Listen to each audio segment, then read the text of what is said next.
ጥያቄ ነበረኝ መጠየቅ እችላለሁ? እሺ እሺ። አይ ስለ ክርስቶስ ለማውራት ወይ ለመመስከር አትፍሩ ምናምን ብለህ ነበርና፣ እሺ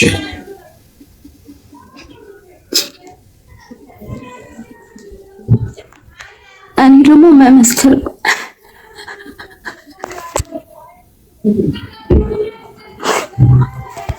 አይዞሽ እንዴ ምን ነው ኪዱ? እሺ ተረጋጊና። እሺ እነሱ ጋር ላለመሆን ምናምን ሞክሬ ነበረ ግን አልቻልኩም። ትንሽ ነገሮች ከባድ ናቸው እና በቃ እነሱ የሚያደርጉትን ሁሉ ነገር አደርጋለሁ። እነሱ ደግሞ ታውቃላችሁ በክርስቶስ ላይ ያላቸውን ነገርና ከነሱ ጋር አብሬ በሱ ላይ እያመጽኩ ያለው የሚሰማኝና ይሁን በማያልቅ ደረጃ ነው የምንኖረው። ከዛ በኋላ ኑሮ አለ እና ያንን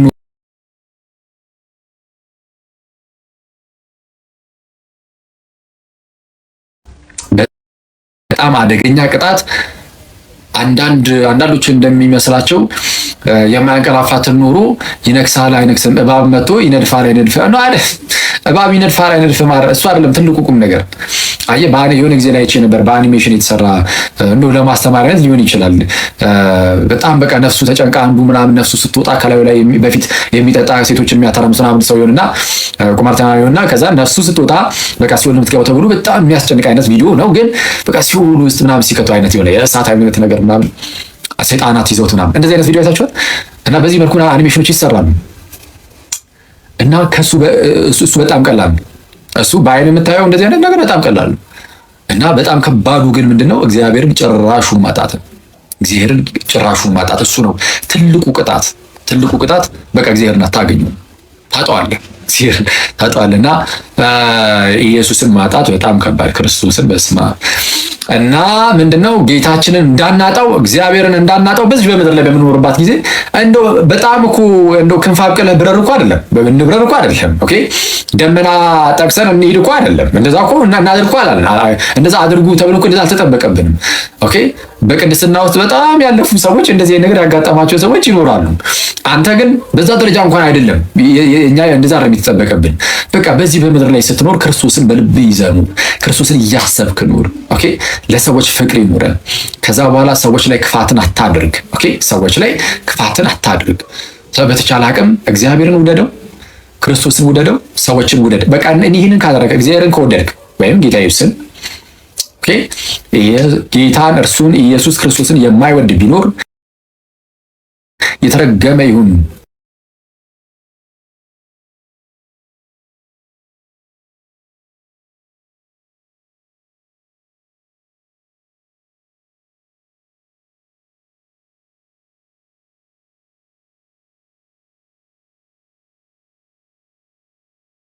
ይፈጽማል። ስለዛ ትእዛዙን በመፈጸም ፍቅሩ ይገለጣል፣ ይታወቃል። ፍቅሩ እንደምትወደው ወይም ደግሞ ከዚህ በፊት ነግሬያችሁ ነበር አይደል? ለምሳሌ ቢጠይቋችሁ በጣም የምትወዱት አንድ ሰው አስቡና፣ በጣም የምትወዱት አንድ ሰው አስቡ።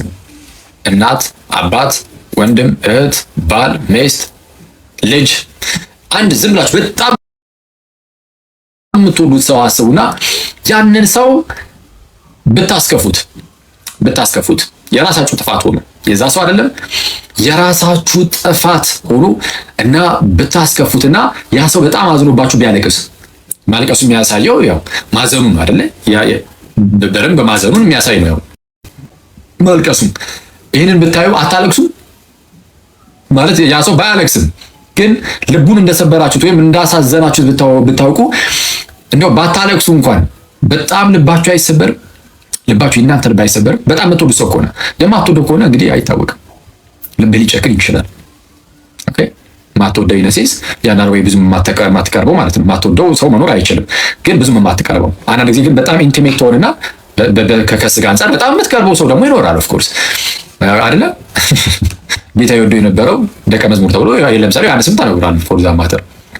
እና ምንድነው ከዛ አንፃር ሰውን ብታስከፉት፣ ለምሳሌ እናታችሁን ብታስከፉ፣ አባታችሁን ወይም አንድ ሰው በጣም የምታፈቅሩትን የምትወዱትን ሰው ስታስከፉ ልባችሁ ይሰበራል እና ይቅርታ ለመጠየቅ በጣም ትጣደፋላችሁ አይደል? እና ኃጢአት ስትሰሩ በጌታ ፊት ነው ኃጢአትን የምትሰሩት፣ በእግዚአብሔር ፊት።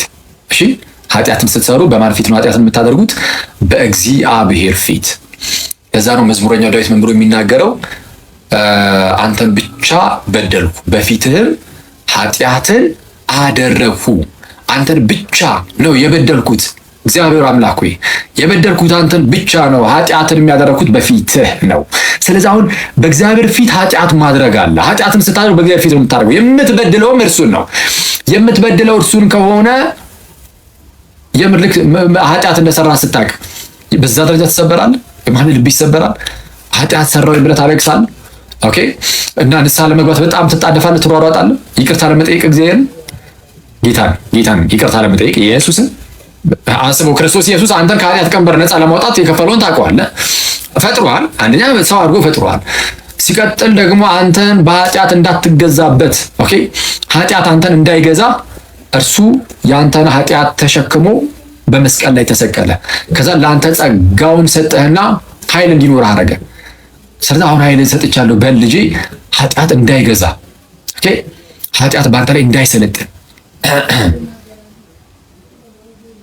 በሚሞተው ስጋችን ላይ ኃጢአት አይንገስ ይላል ቅዱስ ጳውሎስ በሮሜ መልእክቱ ላይ ምዕራፍ 6 ላይ ሰው ኃጢአት አይንገስብህ፣ ይልቁንም አንተ ለኃጢአት የሞትኩን። ስለዚህ ኃጢአትን አታደርግ ነው፣ በኃጢአት አትኖር ነው።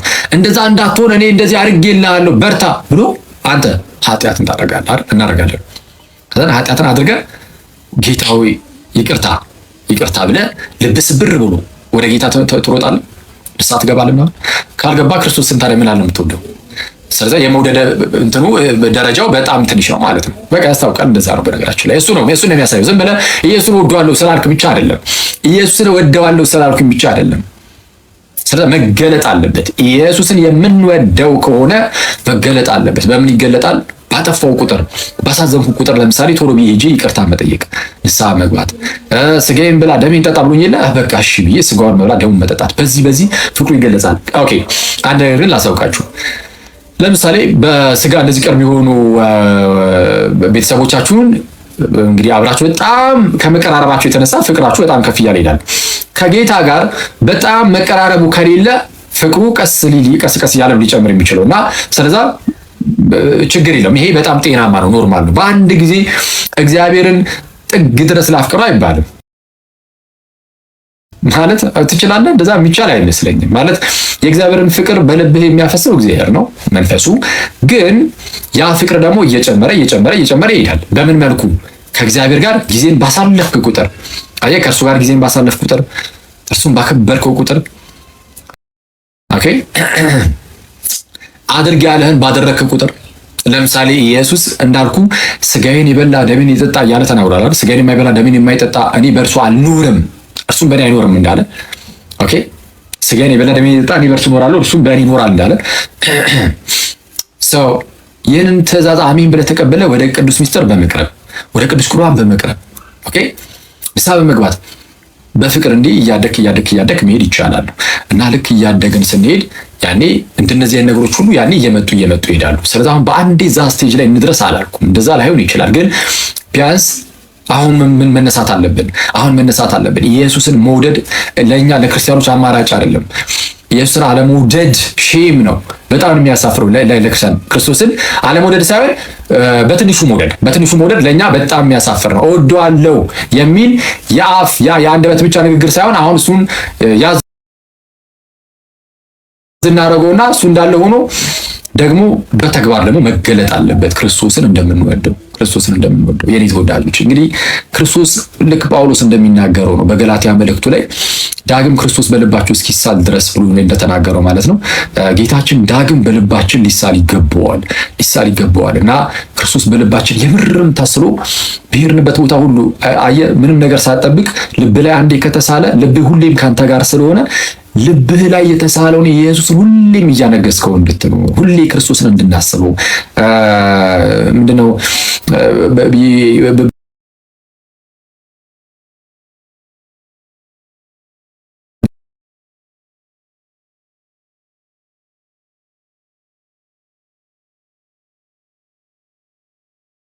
የምትባል የህፃናዊ ነገር የሴቶቹን የምኑን የማይረጉ የዝሙቱን የሁሉን ነገር ስብ እያደረገ ልብ ላይ እንዲሳል ሊያደርግ ይችላል። ስለዚህ በየሄድክበት ቦታ ሁሉ ሐሳብ ሴት፣ ሳንቲም፣ ዝሙት እና ሌሎች የዓለማዊ ነገሮች ምናምን ብቻ እየሆኑ ይሄዳሉ። በዚህ ውስጥ ኢየሱስ ተሸፈነ። አይቷል። ኢየሱስን ከዛ በኋላ ትረሳዋለህ። እነዚህ ኢየሱስን ያስረሳሉ።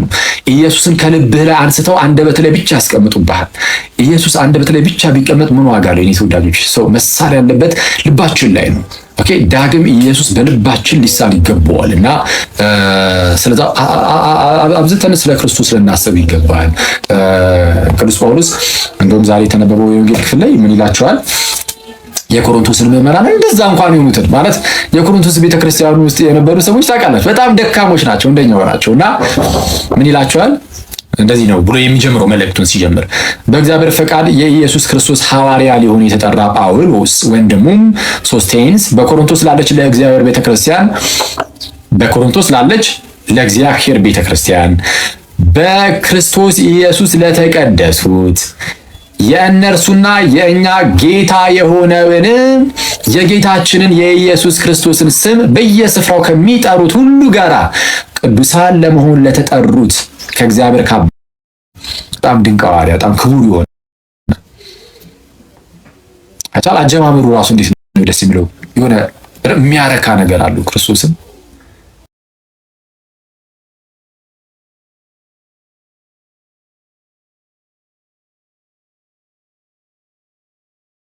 እና ከዚህ በፊትም እንዳልኳችሁ ነው። ሁሌ ቅዳሴያችን ላይ ጳውሎስን መልእክት የተወደደ እያለን መናገራችን ቤተክርስቲያን እውነቱ እንደዚህ ብላኛል ማስተማር ምን ብሎ የጀመረው ስለ ራሱ ይናገርና በእግዚአብሔር ፈቃድ በእኔ አይደለም ነው። አፍተሮች የሰው ፈቃድ ሳይሆን የእግዚአብሔር ፈቃድ ነው። በእግዚአብሔር ፈቃድ የኢየሱስ ክርስቶስ ሐዋርያ። የማን ሐዋርያ? የኢየሱስ ክርስቶስ ሐዋርያ ሊሆን የተጠራ ጳውሎስ ወንድሙም ሶስቴንስ በኮሪንቶስ ላለች ለእግዚአብሔር ቤተክርስቲያን፣ ለጌታ ቤተክርስቲያን፣ በኢትዮጵያ ያለች የጌታ ቤተክርስቲያን አለች፣ በግብጽ ያለች የጌታ ቤተክርስቲያን አለች። ኦኬ፣ ልክ እንደዚህ ማለት ነው። አሁን ነው በኮሪንቶስ ላለች የእግዚአብሔር ቤተክርስቲያን በክርስቶስ ኢየሱስ ለተቀደሱት። ተቀድሳችኋል? የስ በክርስቶስ ኢየሱስ የተቀደስን ሰዎች በስማዩ ክርስቲያን ብልጫ አለው። እሺ፣ ክርስቲያን ብልጫ አለው። በጌታ ኢየሱስ የተቀደሰ ነው። እሺ፣ በጌታ በክርስቶስ ኢየሱስ የተቀደሰ የተለየ ከዓለም ወጥቶ ወደ ክርስቶስ ህብረት ውስጥ የገባ ወደ ክርስቶስ ህብረት የተጨመረ ነው እና ምን ይላል? እሺ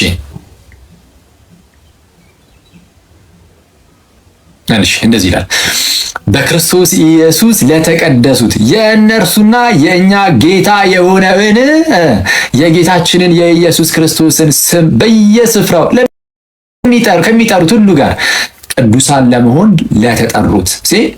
ተቀድሰሃል፣ ቅዱስ ለመሆን ደግሞ ተጠርተሃል። የጠራችሁ ቅዱስ እንደሆነ እናንተን ቅዱሳን አሁን የኑሮ ቅዱስና ያስፈልጋል። የኑሮ ቅድስና እሱን የጎደለን ጋይስ፣ እሱን ሊጎድለን አይገባም። የጠራን ቅዱስ ነው፣ ቀደሰን። እሺ አሁን እኔ ቅዱስ ነኝና እናንተም ቅዱሳን ሁኑ አለ። በኑሯችሁ ሁሉ ቅዱሳን ሁኑ አለ። ስለዚህ በኑሯችን ሁሉ ቅዱሳን ልንሆን ይገባል። በቃ ይሄ አማራጭ አይደለም። ክርስቲያን ሆነን እንደ ዓለም መኖር የለብንም። እሺ የኔ ተወዳጆች፣ ይሄ ዓመት አለቀ። አሁን 2016 አለቀ አይደለ? በክፉም በደጉም ብቻ ነው መጥፎ የሚሆን ጥሩ ነገር አይተን 2016 አለፈ። አንመልሰውም። በቃ አለቀ፣ አልፏል። ይሄ ዓመት አልፏል። ምንም አንመልሰውም። ግን ከ2016 መማር ያለብንን ነገር ሁሉ ተምረን 2017 ላይ ደግሞ በመንፈሳዊ ሕይወታችን ማደግ አለብን። አባ ገብረ ኪዳን አንድ ነገር ተናግሮ ቪዲዮ ላይ አይቼ እንደውም ላይቄላችሁ ነበር ቻናል ላይ የዚህ ዓመት ትልቁ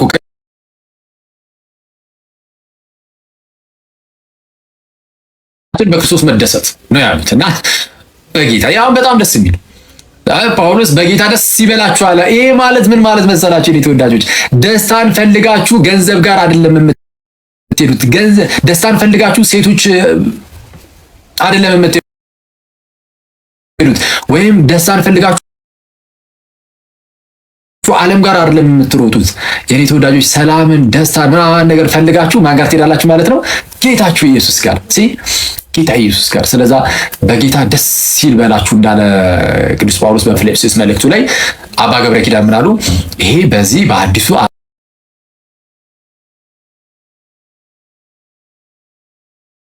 ዓመት ሊሆን የሚገባው ትልቁ ቅዳችን በጌታ መደሰት። ኧረ በስመ አብ! ይሄ ነው ክርስቶስን በጌታ መደሰት ማለት። ዝም ብሎ ማግጠጥ ላይሆን ይችላል። ኦኬ ይሄ ዓለም እንደምትሰጥ አይነት ደስታ ዝም ብሎ ፈንጠዝያ ላይሆን ይችላል። ግን በየትኛውም ሁኔታ ውስጥ ሆነን መከራ ሊሆን ይችላል ምናምን፣ በምንም ውስጥ ብንሆን ተስፋችን ግን ኢየሱስ ነው የኔ ተወዳጆች። እና ተስፋችን ኢየሱስን ማሰብ በራሱ የሚሰጠው ደስታ በጣም ትልቅ ነው። ክርስቶስን ኢየሱስን አንድ ጊዜ መቅረብ ከጀመርን እና ከኢየሱስ ውጪ ዝም ብላችሁ ዓለም ስታስቡት በጣም ቦሪንግ፣ ቅዱስ ሚካኤልን በጣም አሰልቺ ነው እየሆነብን የሚሄደው። በጣም ቦሪንግ አሰልቺ፣ ምንም ዓለም እማጠም ጭራሽ ብን ብላ የምጠፋ ናት። ባይዚ ዓለም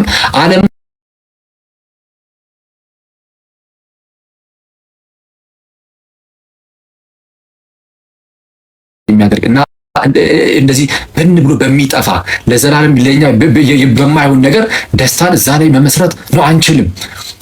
ደስታችን የሚመሰረተው የክርስቲያን መሰረት የሆነው ደስታ በቃ ዓለም አይደለችም። እሺ የኔ ተወዳጆች፣ የኛ ደስታችን በክርስቶስ የሆነ ነው።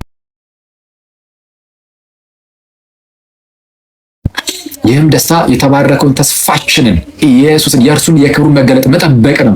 እርሱ የደስታ ምንጭ ነው። ጳውሎስ በነገራችን ላይ በጌታ ደስ ይበላችሁ ደግሜ እላለሁ፣ ደስ ይበላችሁ፣ በጌታ ደስ ይበላችሁ ብሎ ሲናገር የቶኑ እንደሆነ ታውቃለህ? እስር ቤት። የሚገርም ነው። ክርስቶስን አየህ፣ በጌታ ደስ ማለት መሰኘት ለካ መፍታታት አይደለም። አየህ፣ መፍታታት ምናምን እሱ አይደለም።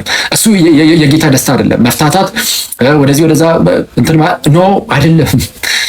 ጳውሎስ በእስር ቤት ውስጥ ሆኖ ውጭ ያሉትን በጌታ ደስ ይበላችሁ ደግሜ እላለሁ፣ በጌታ ደስ ይበላችሁ ይላል። ደስ ይበላችሁ እና እስር ቤት ውስጥ ሆኖ ጳውሎስ እስር ቤት ውስጥ ሲሆን፣ ቤቱ ሲሆን፣ የድንኳን ስራው ላይ ሲሆን፣ ሲበርደው ሲሞቀው ምን ሲለው ደስታው የሚመሰረተው ኢየሱስ ላይ ነው። ስለዛ አይናወጥም። ስለዛ አለት ላይ የተመሰረተ ደስታ አለው ማለት ነው ጳውሎስ። ስለዛ የደስታው ምንጭ ኢየሱስ ምናችን ስለሆነ ነው። ኢየሱስ ተስፋችን ስለሆነ ነው። ኢየሱስ ተስፋችን ነው። ስለዛ ተስፋችን ኢየሱስ እንደሚመጣ እየጠበቅን እሺ፣ የክርስቶስን መምጣት በጣም መጠባበቅ አለብን። ቤተክርስቲያን በጣም ጥንቁቅ ከመሆኗ የተነሳ የሰጠችው ነገር አለ። በነገራችን ለምሳሌ የዘወትር ጸሎት ብለህ ጸልይ ብላ ተብለህ የተሰጠህ አለ አይደል? ለምሳሌ የዘወትር ጸሎት ትጸልያለህ።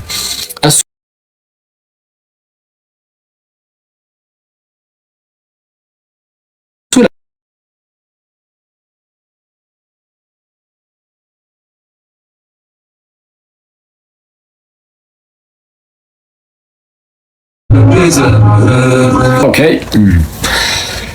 እሺ፣ ደስ የሚል ዝማሬ ነበር። ዛሬ ቅዳሴ ላይ ወንጌል ላይ የተነበበው እንግዲህ እኛ ጋር አሁን እዛ ቻናል ላይ ስለጥፍ ሉቃስ ላይ የተነበበበት ቦታም እንዳለ ነግሮኛል እና እኔ ጋርና ሌሎች ልጆች ጋር ደግሞ የማቴዎስ ወንጌል ምዕራፍ 25 ላይ የተነበበው የማቴዎስ ወንጌል ምዕራፍ 25 ከቁጥር 31 እስከ ፍጻሜ ያለው ማለት ነው። ጌታችን ኢየሱስ ንጉሳችን፣ ፈራጅ፣ ዳኛ የሆነው እርሱ እንደሚመጣ እና መጥቶ ደግሞ ሕዝብ ሁሉ በፊቱ እንደሚሰበሰቡ እረኛን በጎቹን ከፍየሎቹ እንደሚለየው ጻድቃንን ከኃጥአን ይለይና በቀኝ ያሉትንም በግራ ያሉትንም የሚናገራቸው ነገሮች አሉ። ግን እንዲህ የሚያደርገው እርሱ እውነተኛ ዳኛ፣ ጻድቅ፣ ፈራጅ ስለሆነ ነው። እሺ አንተ ብቻ ንጉስ፣ አንተ ብቻ ዳኛ የሚለው መዝሙር እንስማና እሱ ላይ ትንሽ ነገር ሪፍሌክሽን እሰጣለሁ እዛው ወንጌል ክፍል ላይ። ስለዚህ አሁን አንተ ብቻ ንጉስ የሚለውን እንስማ።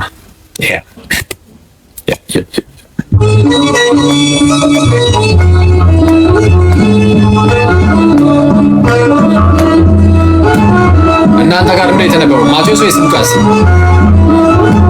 ነገር ማቴዎስ 25 ቁጥር 35 እስከ ፍጻሜ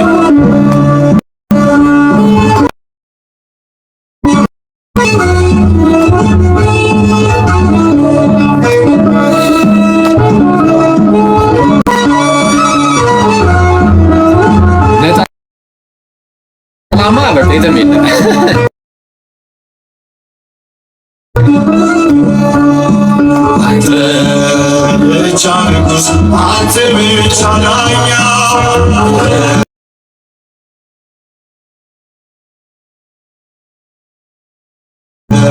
ብቻ ንጉሥ አንተ ብቻ ዳኛ ተመስገን ኢየሱስ የነፍሴ መጽናኛ ብቻ ንጉሥ አንተ ብቻ ዳኛ ብቻ ንጉሥ አንተ ብቻ ዳኛ ተመስገን ኢየሱስ የነፍሴ መጽናኛ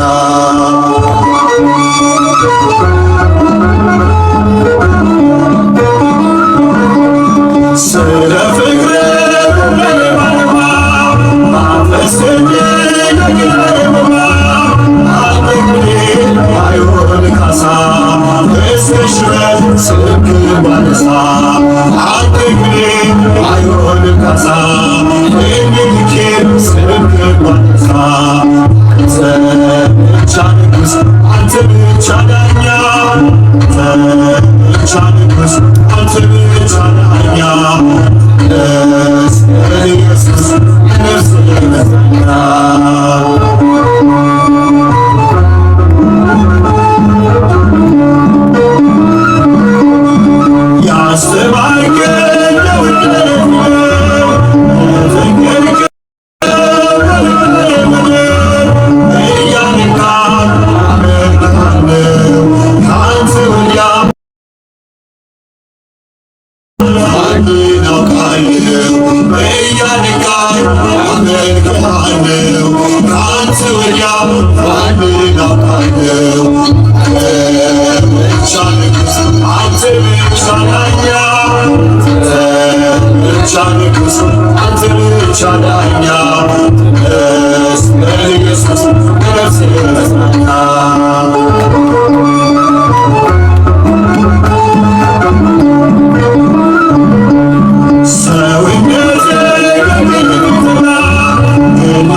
በጣም ደስ የሚል ዝማሬ መዝሙር ምናምን በጣም ተዳፈርኩኝ እኮ አኪል ካሜራ መፍላት አቁሟል እያሉ ነው ኮሜንት ላይ አንዳንዶች እና እሺ አቁምኩኝ መሰለኝ ግን ዝማሬ በቃ ምስጋና ስለሆነ በጣም ደስ ይላል እና እንደዚህ ከእናንተ ጋር ተገናኝቶ ደግሞ በዚህ መልኩ ማመስገን ደግሞ ይሄ ነው ያስደስተኛል መሰለኝ እና በጣም ደስ ይላል ክርስቶስን በጣም ደስ የሚል እና ሰው በጣም በቃ በኮንፊደንስ ምናምን ዘፈን እየሰማ ሊሄድ ይችላል መንገድ ላይ መዝሙር ግን እየሰማ አይሄድም አይደል ሰው በኮንፊደንስ እኔ በፊት እንደዛ ነበርኩኝ ማለት እኔ አክቹአሊ በፊት መዝሙር ሲጀመር ብዙ አልሰማም ነበር ማለት እንደዚህ መንፈሳዊ ነገር ምናምን ውስጥ ሳልገባ በፊት ኦኬ ክርስቲያን ሁሉ መንፈሳዊ ነው እሺ ማለት መንፈሳዊ ለመባል ኔሰሰርሊ መታ እንደዚህ ቲክቶክ ላይ መቀባጠር አይጠበቅብህም መንፈሳዊ ለመባል መስማትም አይጠበቅብን መንፈሳዊ ለመባል ማለት ነው። አንተ በመንፈስ ቅዱስ መንፈሳዊ ነህ ክርስቲያን ኮንክ ማለት ነው። አለቀ። በመንፈስ ቅዱስ መንፈሳዊ ነህ፣ ግን ህይወትህ ደግሞ መንፈሳዊ ነው ወይ የሚለው እሱ ምናልባት እሱ ሊታይ ይችላል። ግን ቁም ነገሩ ምንድነው እያልኳቸው ያሉት እኔ በቃ ወደ እንደዚህ አይነት አትሞስፌር ውስጥ ከመቀላቀሌ በፊት ዘፈን ሰማ ነበርና ዘፈን ሰማለሁ ምናምን እና ዘፈን ስሰማ ምንም በነፃነት ነው የምሰማው፣ ምንም እንትን አይለኝም። ግን መዝሙር ግን እየሰማ ሄድ ብትለኝ ያኔ ሼም ሊይዘኝ ይችል ነበር። ምናልባትም አክቹዋሊ እኔ ዘፈን ቢሆን በመንገድ ላይ ከፍቼ ሰው እየሰማ አልሄድም። በእርግጥ ግን እንደው ባነጻጸረው ግን ዘፈኑ ላያሳፍረኝ ይችል ነበር በሰዓቱ ከመዝሙር ይልቅ እና ዳዊት ያ የመዝሙር ሰው እና በቃ ሰው እስኪታዘበው ድረስ ነው የሚዘምረውና እኛ እንደዛ ነው እያልኩኝ አይደለም ማለት እንደዛ ነው እያልኩኝ አይደለም ስላችሁ ማንም አይታዘብም። አሁን በዘምር ማንም የሚታዘብ የለም። በቃ ዘመድ እግዚአብሔርን ታመሰግናለህ። በተለይ እዚህ አሁን ክርስቲያኑ ማህበረሰብ ብቻ ስለሆነ ያለው ሌሎች የሚኖሩም ችግር የለውም። ያው እነሱም እንደውም ይነሳሱበታል። አሁን እንደዛም ጌታ ይመስገን። እሺ አንዴ የሆነ ሰው እየጠራኝ ስም ይጻፉ ሰምቻለሁና አንዴ ከመጀመሪያው በፊት እንዳያቋርጡኝ አቤት ብያችሁ ልምጣ። ሚውት ላድርግ ራሴን።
አንዴ ቀጥታ ከመጽሐፍ ቅዱስ ላይ ላንብብላችሁና ጥቅሱን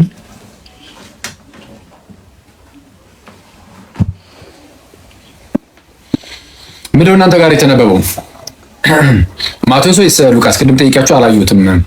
ኮሜንታችሁን ሳላይ ቀረው መቼስ ይቀረኝ እንደማ ቅዳሴ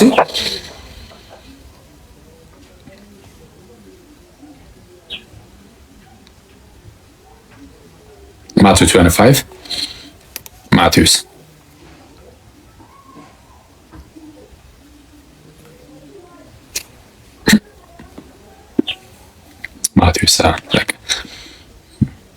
ሬርሊ ነው በቃ ሉቃስ። ኦኬ ሉቃስም የሚሉ አሉ። እሺ አራት ተቅሩ ኢትዮጵያ ኦርቶዶክስ። እሺ አልሄድኩም። እሺ ሂዱ። ቅዳሴ አትቅሩ ፕሊስ። እሺ አባሽ አፖስቶሊክ ሰክሴሽን አቡ እንዳቱን። ኦኬ አይ ሌላ ሰው አትቅሩ።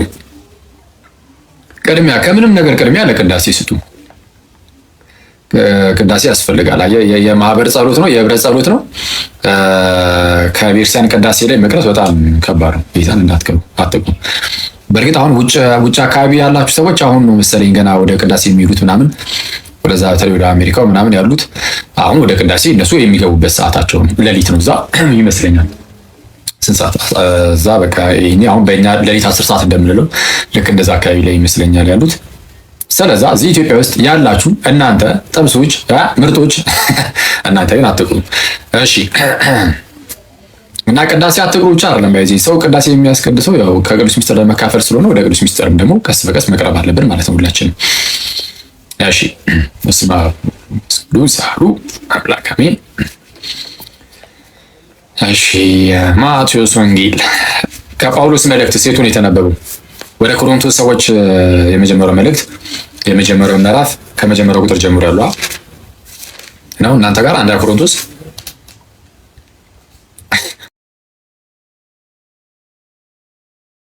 የሆነ አካሄድ አላችሁና እንደ አጋጣሚ ሆነ ያው ቶሎ የሆነ ደገኛ አባቶች ምናምን ቶሎ ስለማይሾሙ በጣም ጥልፊያ ላይ ነው። በቃ ወደዚህ ይባላል። አንድ ቆሮንቶስ ምዕራፍ አንድ በቃ ተመሳሳይ ነበር ማለት ነው።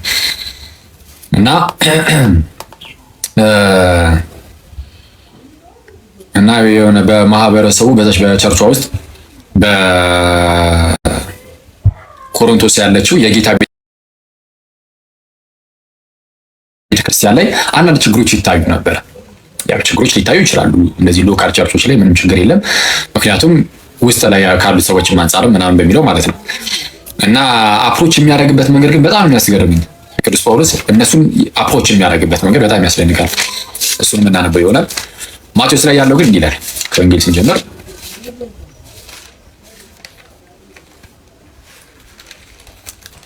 አክቹዋሊ ቤተክርስቲያን በእርግጥ አሁን ይሄ እንትን ነው። እዛ ትምህርት ምናምን ሰምታችሁ ከሆነ የምትወጡት ከቅዳሴ በኋላ ማለት ነው። ከቅዳሴ በኋላ ኦኬ ይሁዳ መልእክት እሱ ከጳውሎስ ውጭ ያለውና ትምህርት ሰምታችሁ ከሆነ የምትወጡት ከወንጌሉ አንጻር ስለሆነ የሚሰበከው ፕሮባብሊ የማቴዎስ ወንጌል ምዕራፍ 25 ትምህርት ተሰብኮ ነበር ማለት ነው። ግን ዝም ብለን እኛ ትንሽ እናንብበው እና እንዲህ ይላል። አሁን ይሄ እዚህ በትምህርት ደረጃ አይደለም። እሺ ምሳጣችሁ ዝም የትንሽ ነገሮች አላችሁና ከዛ ደግሞ መዝሙራችን እየሰማን መሀል ላይ ትንሽ እያወራን ቶሎ እንጨርሳለን ማለት ነው። አሁን ኦልሬዲ 5 ሰዓት ነው። 6 ሰዓት ሳይሆን በፊት ብንጨርስ ደስ ይለኛል። እሺ እንደዚህ ይላል የጌታችን የኢየሱስ ክርስቶስ ቅዱስ ወንጌል ቅዱስ ማቴዎስ እንደጻፈው። እሺ ኦፍ ኮርስ ወንጌሉ የኢየሱስ ነው የጻፈው ማቴዎስ ነው። እሺ ምዕራፍ 25 ከቁጥር 31 ጀምሮ እንዲህ ይላል የሰው ልጅ በክብሩ በሚመጣበት ጊዜ ከእርሱም ጋር ቅዱሳን መላእክቱ ሁሉ በዚያን ጊዜ በክብሩ ዙፋን ይቀመጣል። ላጥፋላችሁ።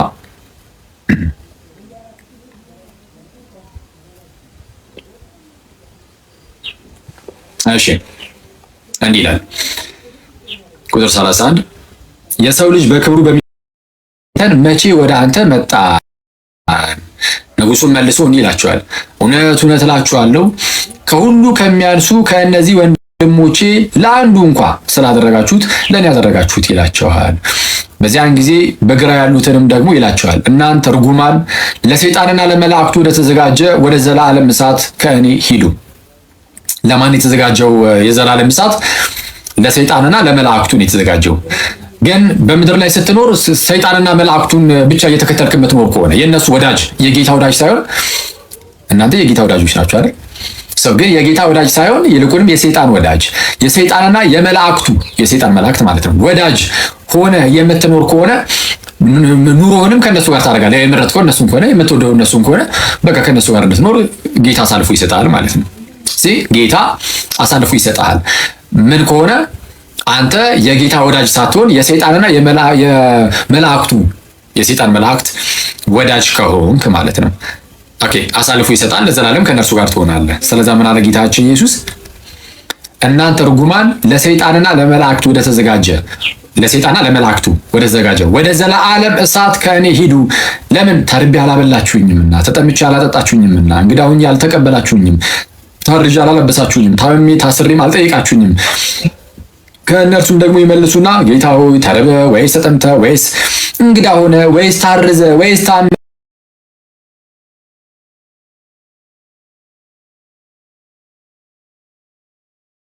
ወይስ ታስረ መቼ አይተን አላገለገልንም ይሉታል። ያን ጊዜ እውነት እላችኋለሁ ከሁሉ ከሚያንሱ ከነዚህ ለአንዱ ስላላደረጋችሁት ለእኔ ደግሞ አላደረጋችሁትም ብሎ ይመልስላቸዋል።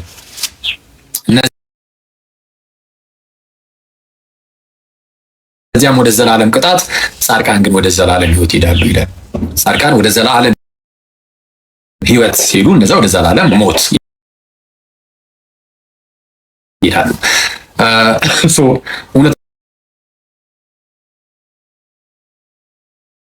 ሁለተኛው ዳኛ ጌታችን ኢየሱስ ተመልሶ ይመጣል። ሲመጣ ልክ እንደዚህ ህዝብ ሁሉ በፊቱ ይሰበሰባሉ። ሲመጣ በጣም በግርማ ነው የሚመጣው። ወደ ነገራችን ላይ ልክ የዛሬ 2000 ዓመት አካባቢ ሲመጣ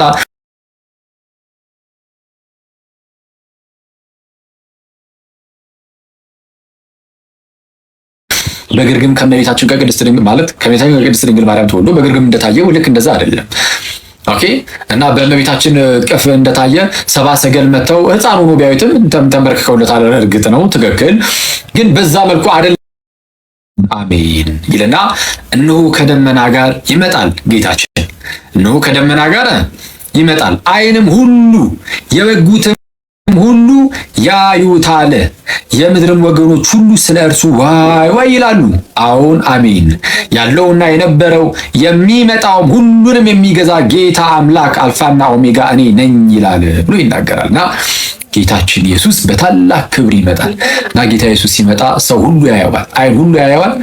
ኦኬ ዓይን ሁሉ ጌታችን ኢየሱስን ያየዋል እና የወጉትም ደግሞ ያን ያዩታል። ኦኬ አልቀበልህም ያሉትም ያን ያዩታል።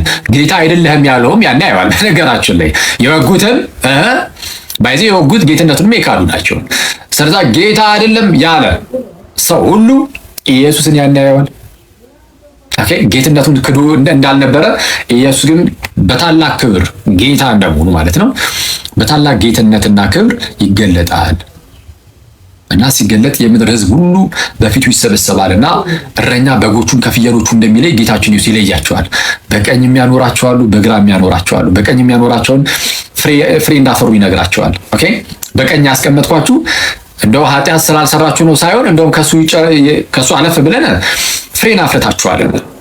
በግራ ያሉትን ደግሞ ፍሬን አላፈራችሁም፣ አላበላችሁም፣ አላጠጣችሁም፣ ሄዳችሁ አልጠየቃችሁም የታሰረውን እና ቅዱስ ዮሐንስ አፈወርቅ እንደውም ምን ይላል? ይህን ይዝና በማቴዎስ ወንጌል ሆሚሊው ላይ ስብከቱ ላይ የማቴዎስ ወንጌልን ሲሰብክበት እየተረጎመ ማለት ነው ጌታ የሚጠይቀው ቀላል ነገር ነው ይላል። ለምሳሌ ታስሬ አላስፈታችሁኝም አይደለም ያለው። ኦኬ ታስሬ አላስፈታችሁኝም አይደለም ያለው። ታስሬ አልጠየቃችሁኝም ነው። የሆነ ሰው ሲታሰር ሄደ ነሰሰሪ ማስፈታት እኮ አይደለም፣ ሄደ ነው ማጽናናት። ኦኬ በጌታ ስም ሄደ ማጽናናት። ታመሜ አልፈወሳችሁኝም አይደለም ያለው፣ አላዳናችሁኝም አይደለም ያለው፣ አልጠየቃችሁኝም ነው፣ ወደኔ አልመጣችሁም ነው። ስለዚህ የታመመ ሰው ሲኖር ግዴታ ማዳን አይደለም። ኦኬ በቻል ካቀኑ የምታደርገው ግን ቢያንስ ሄደ መጠየቅ፣ ሰውን ማጽናናት። አየህ ሰውን ስታጽናና እግዚአብሔር ደግሞ አንተን ያጽናናል። እና በጣም ቀላል ነገሮችን ጌታ እዚህ ጋር ይናገራል። ትልቁ ቁም ነገር ግን ምንድነው? ክርስቶስ እንደሚመጣ ነው። ኦኬ ትልቁ ቁም ነገር ክርስቶስ ጌታችን ኢየሱስ አንድ ጊዜ መጥቶ የዛሬ 2000 ዓመት በቃ በዛው የሚቀር አይደለም። ደግሞ ተመልሶ ይመጣል። የኔ ተወዳጆች እዚህ ምድር ላይ ለዘላለም የሚኖር ማንም የለም። እኔም እናንተም በስጋ አሁን እንሞት የለ ሞተን ግን እኮ አንቀርም። እሺ ሞተን አንቀርም፣ ደግሞ እንነሳለን እና የምንነሳው ደግሞ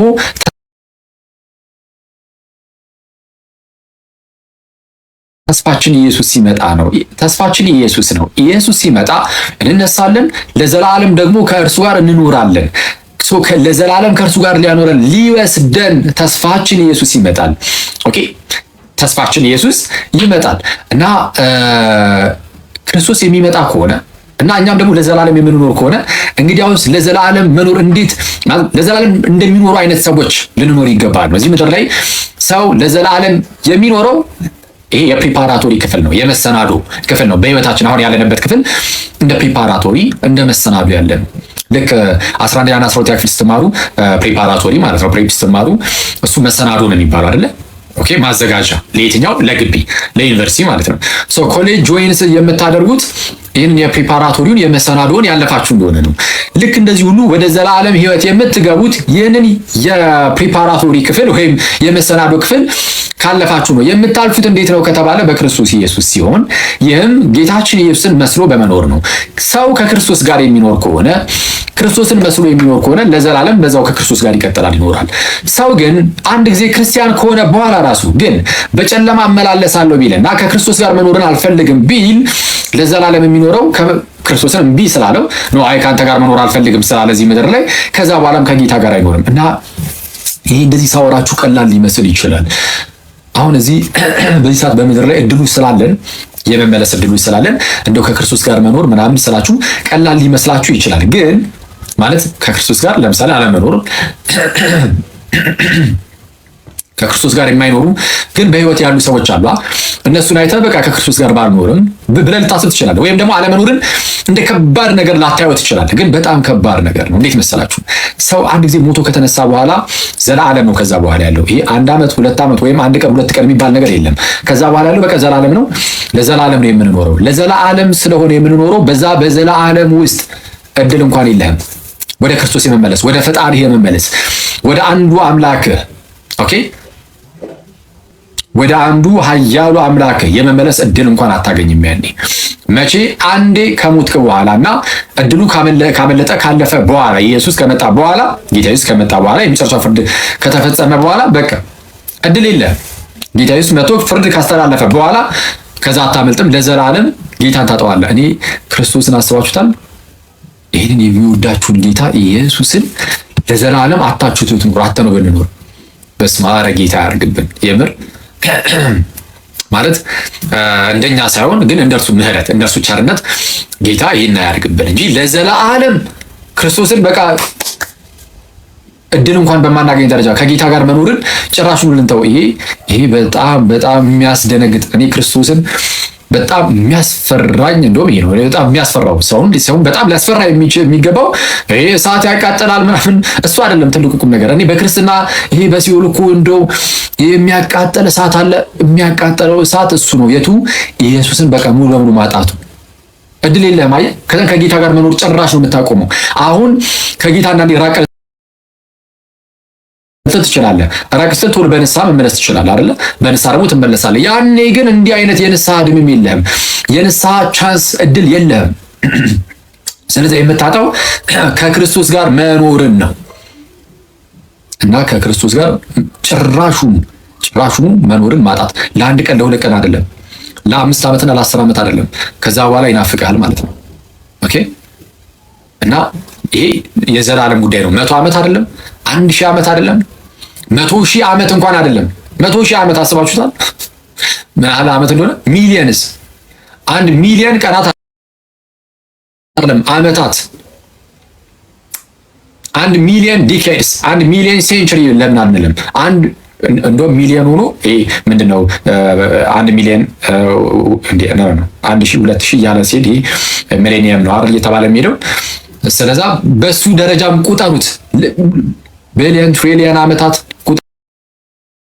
ሳይሆን ግን እንደ ክርስቲያን ግን መኖር አለብን። በጣም ባውንደሪያችንን ገድበን በጣም ክርስቶስን ከፊታችን አድርገነው በዛ በሩጫችን ውስጥ የሚመጡ አንዳንድ ነገሮች ቢኖሩ ችግር ላይ ኖረው ይችላል። ግን ጎላችን ግን ሁሌም ኢየሱስን መምሰል መሆን አለበት። ሁሌም ፊታችን ያለው ኢየሱስ መሆን አለበት።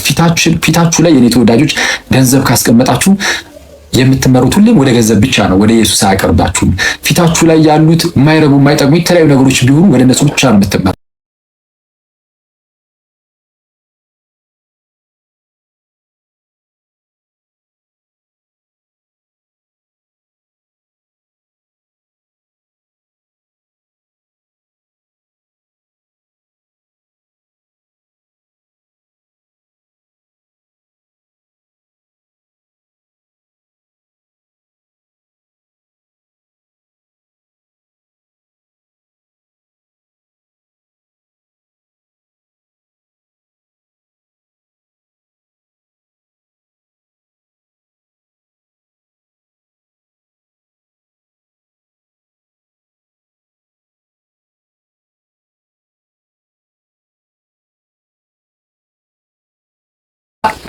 ወንዶች በምትሰባሰቡበት ጊዜ ስለ ቆነጃጅት ብቻ አታውሩ። እኔ ይሄ ባይዜ እንደ ከመንፈሳዊ ነገሮች አንፃር አይደለም፣ ኖርማል እኔ በዓለማዊ ነገርም ሳስበው እንደዚህ ኖርማል በኖርማል ስጋዬ በቃ እንደዚህ ከመንፈሳዊ ነገር ወጣ ብዬ ራሱ ላስበው። ግን በቃ አያስፈልግም፣ ኦብሰስ ለመሆን አይጠበቅብህም። እንደዚህ ነገሮች ላይ በቃ ማድረግ ያለብን ታደርጋለህ። ከዛ ባለፈ ኦብሰስ ስለሆነ አያስፈልግም። ሼም ነው። ኦኬ ኩል መሆን አለብህ። ስለዛ ምንድነው በተቻለ አቅም ስለ ክርስቶስ ደግሞ አውራ። ኦኬ ስለ ክርስቶስ አውራ። የሆነ ሌላ ቤተ እምነት ላይ ያለ ሰው መጥቶ ስለ ኢየሱስ እንዲነግር እንዴት ትጠብቃለህ? ስለ ክርስቶስ አውራ። ኢየሱስ ውደደው፣ ወደኸው አፍቅረኸው ስለ እርሱ ስታወራ ዝም ብለህ ማውራት ስላለብህ ብቻ ሳይሆን ወደኸው አፍቅረኸው ደግሞ ስለ እርሱ አውሩ። ስትገናኙ ምን ችግር አለው? አንዳንድ ጊዜ የሆነ ጀማ ውስጥ ለምሳሌ አንተን ለማውራት ብትሞክር ስለ ክርስቶስ ኢየሱስ እነሱ ሊያገሉ ይሞክራሉ። ከሞከሩ አንተ አግልላቸው። ኦኬ፣ አንተ አግልላቸው። ዓለም ብጠላ ጓደዛ ጀማው ቢጠላ አንተ ወይም ቢያገል አንተ ቀድመ ጀማውን አግልለው መሆን ካለበት ግን ሞከር መጀመሪያ። እሺ ሞከር። እነሱ ደግሞ በአንድ የሆነ ድንግጥ ብለው እንትን እንዲበረግጉ ሳይሆን ቀስ በቀስ ለምሳሌ ቅዳሴ እንዲሄዱ በማስተማር መዝሙር እንዲሰሙ ይሄ መዝሙር በጣም ደስ ይላል እያልክ ቆንጆ መዝሙሮችን እየጋበዝክ አብራችሁ ስትሆኑ መዝሙር አንዲትም ብትሆን ለመስማት ትሞክራለህ። በጣም ጭራሽ ስለ ክርስቶስ ጭራሽ የኢየሱስ ስሙ የማይጠራበት ግሩፕ ሊኖራችሁ ይችላል አይደል? እና በቃ ስሙ ጭራሽ የማይጠራበት አይነት ጀማ ውስጥ ካለ ቀስ በቀስ በመዝሙር በምን እያደረግ እያልክ አየህ፣ ቀስ በቀስ ንስሐ ስለመግባት ማውራት ትጀምራለህ። አየህ፣ ስለማስቀደስ ምናምን እያልክ ያ ጀማ ቀስ በቀስ እያለ ክርስቶስን የሚያከብር ክርስቶስን የሚወድ ቤተክርስቲያኑን የሚያውቅ ንስሐ አባት የሚይዝ ከዛን ወደ ቅዱስ ቁርባን የሚገሰግስ ይሆናል። እሺ፣ ወዴት የሚገሰግስ? ወደ ቅዱስ ሚስጥር፣ ወደ ቅዱስ ቁርባን አለቅ ወደ ቅዱስ ቁርባን የሚገሰግስ ይሆናል። እና ስለዚህ አሁን ወንድሞች ስትገናኙ በተቻላችሁ አቅም ስለ ክርስቶስ ኢየሱስ አውሩ፣ ስለ መጽሐፍ ቅዱስ አውሩ ምናምን። የሚከብዳችሁ ነገር ሲኖር ሰው ጠይቁ፣ ትሁቱ በቃ መጠየቅ። እኔ ማውቀው በቃ ነው የሚጠየቅ ነገር ሲኖር እየጠየቃችሁ ምናምን እንደዛ ለማድረግ ሞክሩ። እናንተ በጌታ እጅጉን የተወደዳችሁ እናንተ ራሳችሁም እኮ የጌታ ወዳጆች ናችሁ። ግን ፍቅሩ ደግሞ ወደ በመጨመር ስላለ አይ ነው ክርስቶስን ሁሉም ክርስቲያን ይወደዋል። ግን ደግሞ ወደ ፍቅሩ እየጨመረ መሄድ ስላለበት ያ የምትወዱትን ጌታ በደንብ ደግሞ እየወደዳችሁት ስለሱ ማውራት ሼም ሳይሆን ትልቅ የሆነ ክብር። እሺ ያው ጌታችን ኢየሱስ አምላክ ሲሆን ዝቅ ብሎ መጥቶ ሰው ሆነ። ከመቤታችን በስጋ ተወለደ። ኦኬ፣ በጨርቅ ተጠቀለለ። አደግ ሲል ደግሞ እንደምታዩት ነው፣ በምድር ላይ ተመላለሰ። ተርቦ ተጠምቶ ምናምን ነው ራሱ የሚያደገው ማለት እንደ ማንኛውም ሰው ማለት ነው። ይራባል፣ ይጠማል፣ ይደክማል በስጋ ማለት ነው። ስጋ እንደመሆኑ ይሄን ሁሉ ነገር ተቀበለ። የባሪያን መልክ ያዘ ተባለ። ኦኬ፣ እና ያደረገልንን ብዙ ነገሮች ታውቋቸዋላችሁ የኔ ተወዳጆች። ደጋግሞ ቢነገርም የማይሰለች ስለሆነ እንናገራለን እንጂ ማያውቅ አለ ክርስቶስ ያደረገልንን ነገር።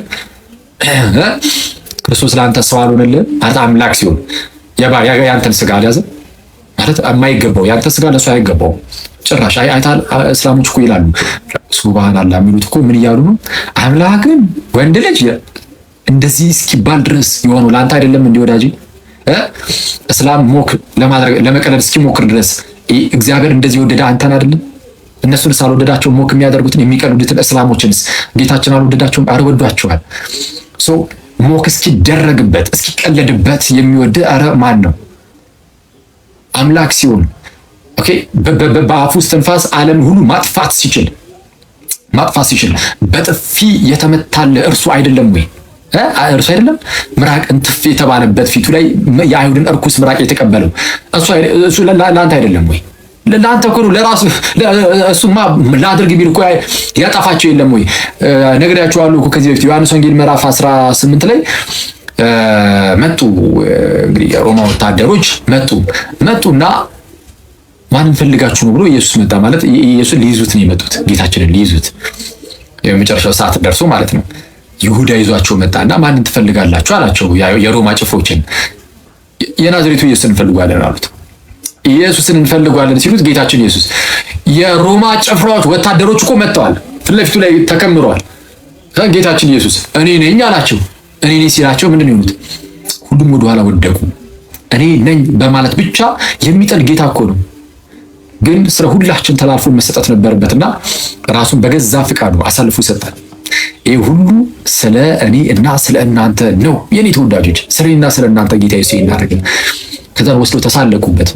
የምርም ንጉስ ሲሆን እነሱ ግን ምን ቢያደርጉ ጥሩ ነው? ገረፉትና እርቃኑን ጀርባው እስኪተለተል አደገኛ በሆነ መግረፊያ ሾህ ባለው ይገፉት ነበር። ስጋው እስኪተለተል ጌታችሁን ኢየሱስን ገረፉት። የኔ ተወዳጆች ገረፉትና ከዛ ላይ ቀይ ካባ አደረጉለት። እኔ እኔ ሳሉት በጌታ ስም አምላክ ነው፣ እርሱ በስጋ የተገለጠ አምላክ ነውና ቀይ ልብስ አለበሱትና ዘንድ ዱላ ሲያዙት፣ በትር ሲያዙት፣ ከዛ እላዩ ላይ የሾህ አክሊል ያደረጉለትና ንጉሥ ሆይ ብለው ቀለዱበት የኔ ተወዳጆች። እና ይህን ሁሉ የተቀበለው ግን ኢየሱስ ለአንተ አይደለም ወይ? ለአንተ ነው፣ ለእኔ ነው። እሺ ይህን ሁሉ ነገር የተቀበለው እና ጌታችን ኢየሱስ በዚህ አላበቁ ማለት ሞክ አደረጉበት፣ ቀለዱበት፣ አወሩ። እስቲ ስለኛ እንዲህ ብለህ ተናገር፣ ማን ነው እንደው በጥፊ የመታ ይሉታል። በጥፊ የመቱት አረ በቅዱስ ሚካኤል የአምላክን ፊት የትኛው መዳፍ ደፍሮ መጠጋት ይችል ነበር? ግን ኢየሱስ በዚህ ደረጃ ራሱን ዝቅ አድርጎ መጣ እና በጥፊ መቶት ማን የመታ እስቲ ንገረና እየሸፈኑት ከዛ አድርገውለት ያንን በሹህ የተሰራ አክሊል በመቃን በእንጨት በዱላ ደግሞ ጭንቅላቱን ይመቱታል። ኢየሱስም ምን ቢለው ይቀበላል። ይህን ሁሉ መከራ እንደማይናገር በግ በሸላቾች ፊት ይሄድ ነበረ አስቀድሞ እንደተነገረና ጌታችን ኢየሱስ ዝም አለ። ይህን ሁሉ ነገር በትዕግስት ተቀበለ። ማጥፋት ማውደም ሲችል ማለት ነው፣ እንዳልነበሩ ማድረግ ሲችል ይህን ሁሉ ተቀበለና ከዛን በጣም መከራውን አጽንተውበት ከዛ በኋላ ለፍርድ ደግሞ ያቀርቡታል በፍርድ አደባባይ። ከዛ አንድ ምድራዊ ተራ ንጉሥ ጲላጦስ መጡ እና የሆኑ ጭፎች ተነስተው የተነገራቸው ስቀለው ይላሉ፣ እነሱ ይላሉ። ከዛ እዚህ ጋር በርባን አለ፣ በጣም አደገኛ ወንበዴ እኮ ነው። ከሱ ጋር ተሰልፎ እስቲ ማን ይፍታላችሁ ተብሎ ሲነገራቸው ኢየሱስ ይሰቀላል። ኢየሱስ ይሰቀል፣ በርባን ይፈታሉ። በርባን ይፈታ፣ ኢየሱስ ይሰቀል። በጣም የሚያስገርሙ የበርባንና የኢየሱስ ንጽጽር በጣም የሚገርም ነው። ማለት በርባን በጣም አስቸጋሪ ሰው ነው። ህዝቡን ያወከ አላስኖር ያላቸውን በርባንን እንደው እሱን ፍታልንና ኢየሱስን ስቀልዋል። እና ጌታችን ኢየሱስ ምን አደረገው? ምን ነበር ያደረገው? ኢየሱስ ማለት እንደዚህ ለማለት የሚያበቃቸው ነገር ነበር? ህዝቡ በፍጹም አልነበረም። በርባን ሰዎችን ይገድል ነበር። ኢየሱስ የተገደሉ የሞቱ ሰዎችን ያነሳላቸው ነበር። በርባን ምግባቸውን ይሰቅ ይሆናል ሌባ ስለሆነ፣ ኢየሱስ ግን ያለችውን ትንጥዬ ምግብ አበርክቶ ሺዎችን ያበላ ነበር። በርባን ምናልባት ዓይንህን ያጠፋል ይሆናል፣ ኢየሱስ ግን የጠፉ ዓይኖችን ዳሱ ያበራ ነበር። አየህ፣ በርባን ጆሮውን ሊያደነቁርልህ ይችላል፣ ኢየሱስ ግን የማይሰሙ ጆሮዎችን ሁሉ ይከፍት ነበር። በርባን ምላስን ሊቆርጥለት ዲዳም ሊያደርግ ይችል ነበር። ጌታችን ኢየሱስ ግን የማይናገሩ ዲዳዎችን ሁሉ እንዲናገሩ ያደርግ ነበር። አጋንንትን ከሰዎች ሁሉ ላይ ያነሳ ነበር። በታላቅ በረከት ባረካቸው። ብርሃን ለጠፋበት ሀገራት ሁሉ ጌታችን ብርሃንን አብራል። ለነዛ ሁሉ ከተሞች ለነዛ ብሎ ለነፍታለም ብርሃን ወደ እነርሱ መጣ ተብሎ እንደተነገረ ይህን ሁሉ አደረገ። ግን ህዝቡ ግን ኢየሱስ ይሰቀላል እና ጌታችን መስቀልን ተሸክሞ ሄደ። በዛ መከራ ውስጥ ያ ሁሉ ነገር ደርሶበት ደግሞ መስቀል ይሸከማል። መስቀል ተሸክሞ ወጣና እርቃኑን በመስቀል ላይ እጆቹን እግሮቹን ሸንክረው ጌታችንን በአደባባይ ሰቀሉት። በአደባባይ ሲሰቅሉት ፀሐይ ብርሃኑን ከለከለች። ተፈጥሮ ራሱ መሰከር። ምድር መንቀጥቀጥ ጀመረች። አለቶች መሰንጠቅ ጀመሩ። የቤተ መቅደስ መጋረጃ ለሁለት ተሰነጠቀ። ከሞቱት ውስጥ አንዳንዶች ተነሱ፣ ከመቃብርም ወጥተው ለህዝቡ ታዩ ይላል። ያኔ ጭራሽ ባለስልጣናቱ ሳይቀር አረ ይሄ የእግዚአብሔር ልጅ ነበር አሉ። እና ምንድነው ጌታችን ይህን ሁሉ ነገር የተቀበለው ለምንድን ነው? እናንተ እኛ እንድንከብር አሁን እኛ እንድንከብር ብሎ ጌታችን ይህንን ሁሉ ውርደት ከተቀበለ፣ በጣም የሚያስገርም ይህን ሁሉ ውርደት ከተቀበለ አንተ አሁን የክርስቶስን ስም ለመጥራት እንዴት ታፍራለህ ነው? አየህ፣ ዞረ ዘረን የምንመጣው እሱ ጋር ነው። አንተ የክርስቶስን ስም፣ እኔ የክርስቶስን ስም ለመጥራት ማፈር የለብንም ሁላችንም ስለ ክርስቶስ ለመማማር ማፈር፣ መሸማቀቅ ምናምን የሚባል ነገሮች የለብንም። ለዛ ነው ጌታችን ኢየሱስ ምን አለ?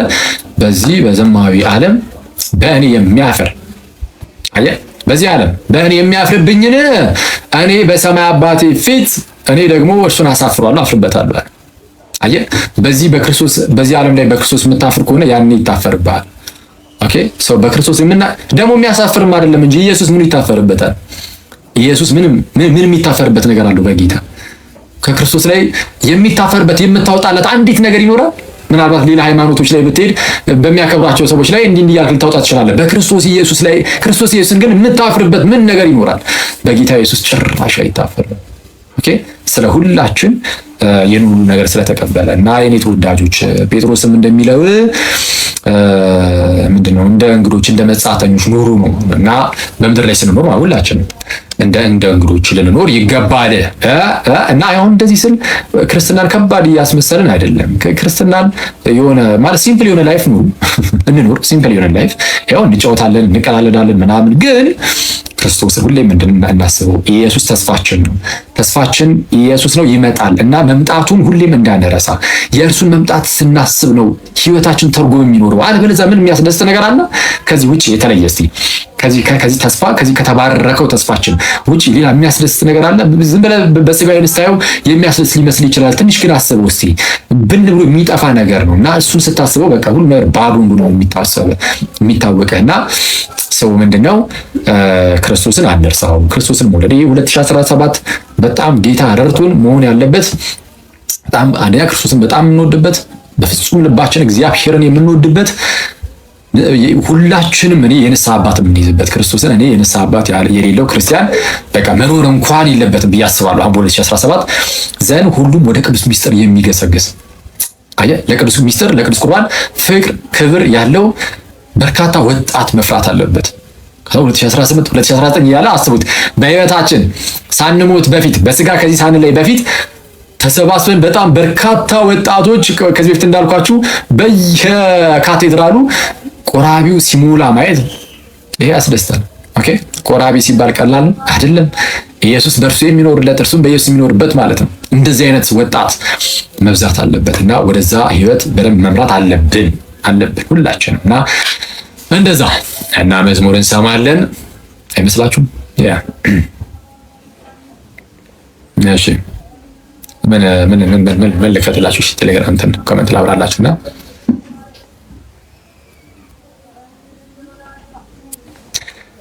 ኦኬ መዝሙር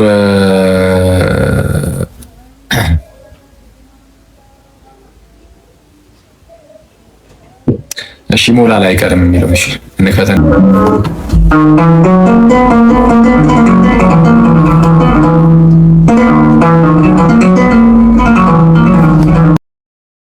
ዝምታ መነኩሴ ፊልም ላይ ያለ መዝሙር ነው። ዝምታ መነኩሴ ላይ ነው አይደል መሰለኝ። አስታውሳችሁት? እሱ ማለት ነው። ስለዚህ እሱን እንደስማ እኔም በጣም ወዶ መዝሙር ነው።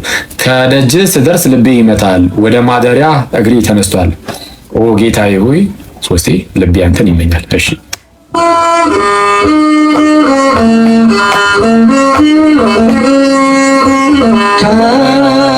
ከደጅ ስደርስ ልቤ ይመታል፣ ወደ ማደሪያ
ኦኬ ያው ከፈትን ምናምን ሰማን።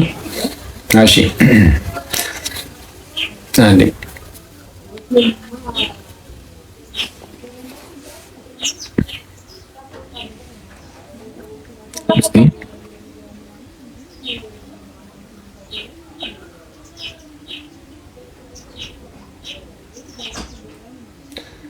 እሺ አንዴ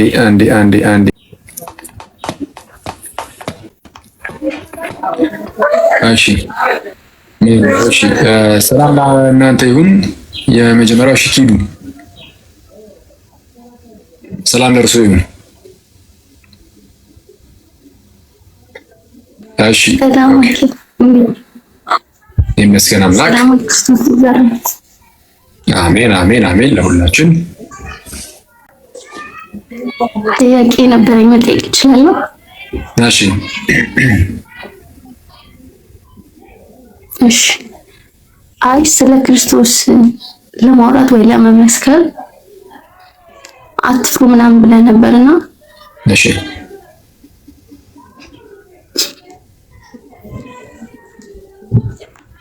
እኔ ደግሞ መመስከር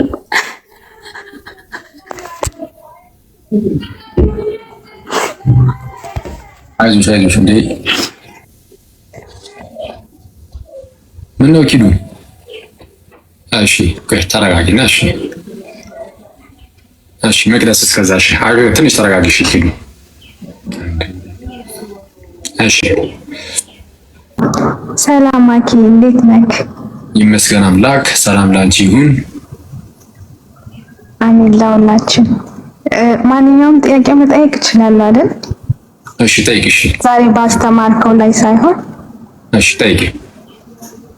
እሺ አንደኛ ቆሮንቶስ ምዕራፍ 15 ከቁጥር 24 ጀምሮ እስከ 28 ያለው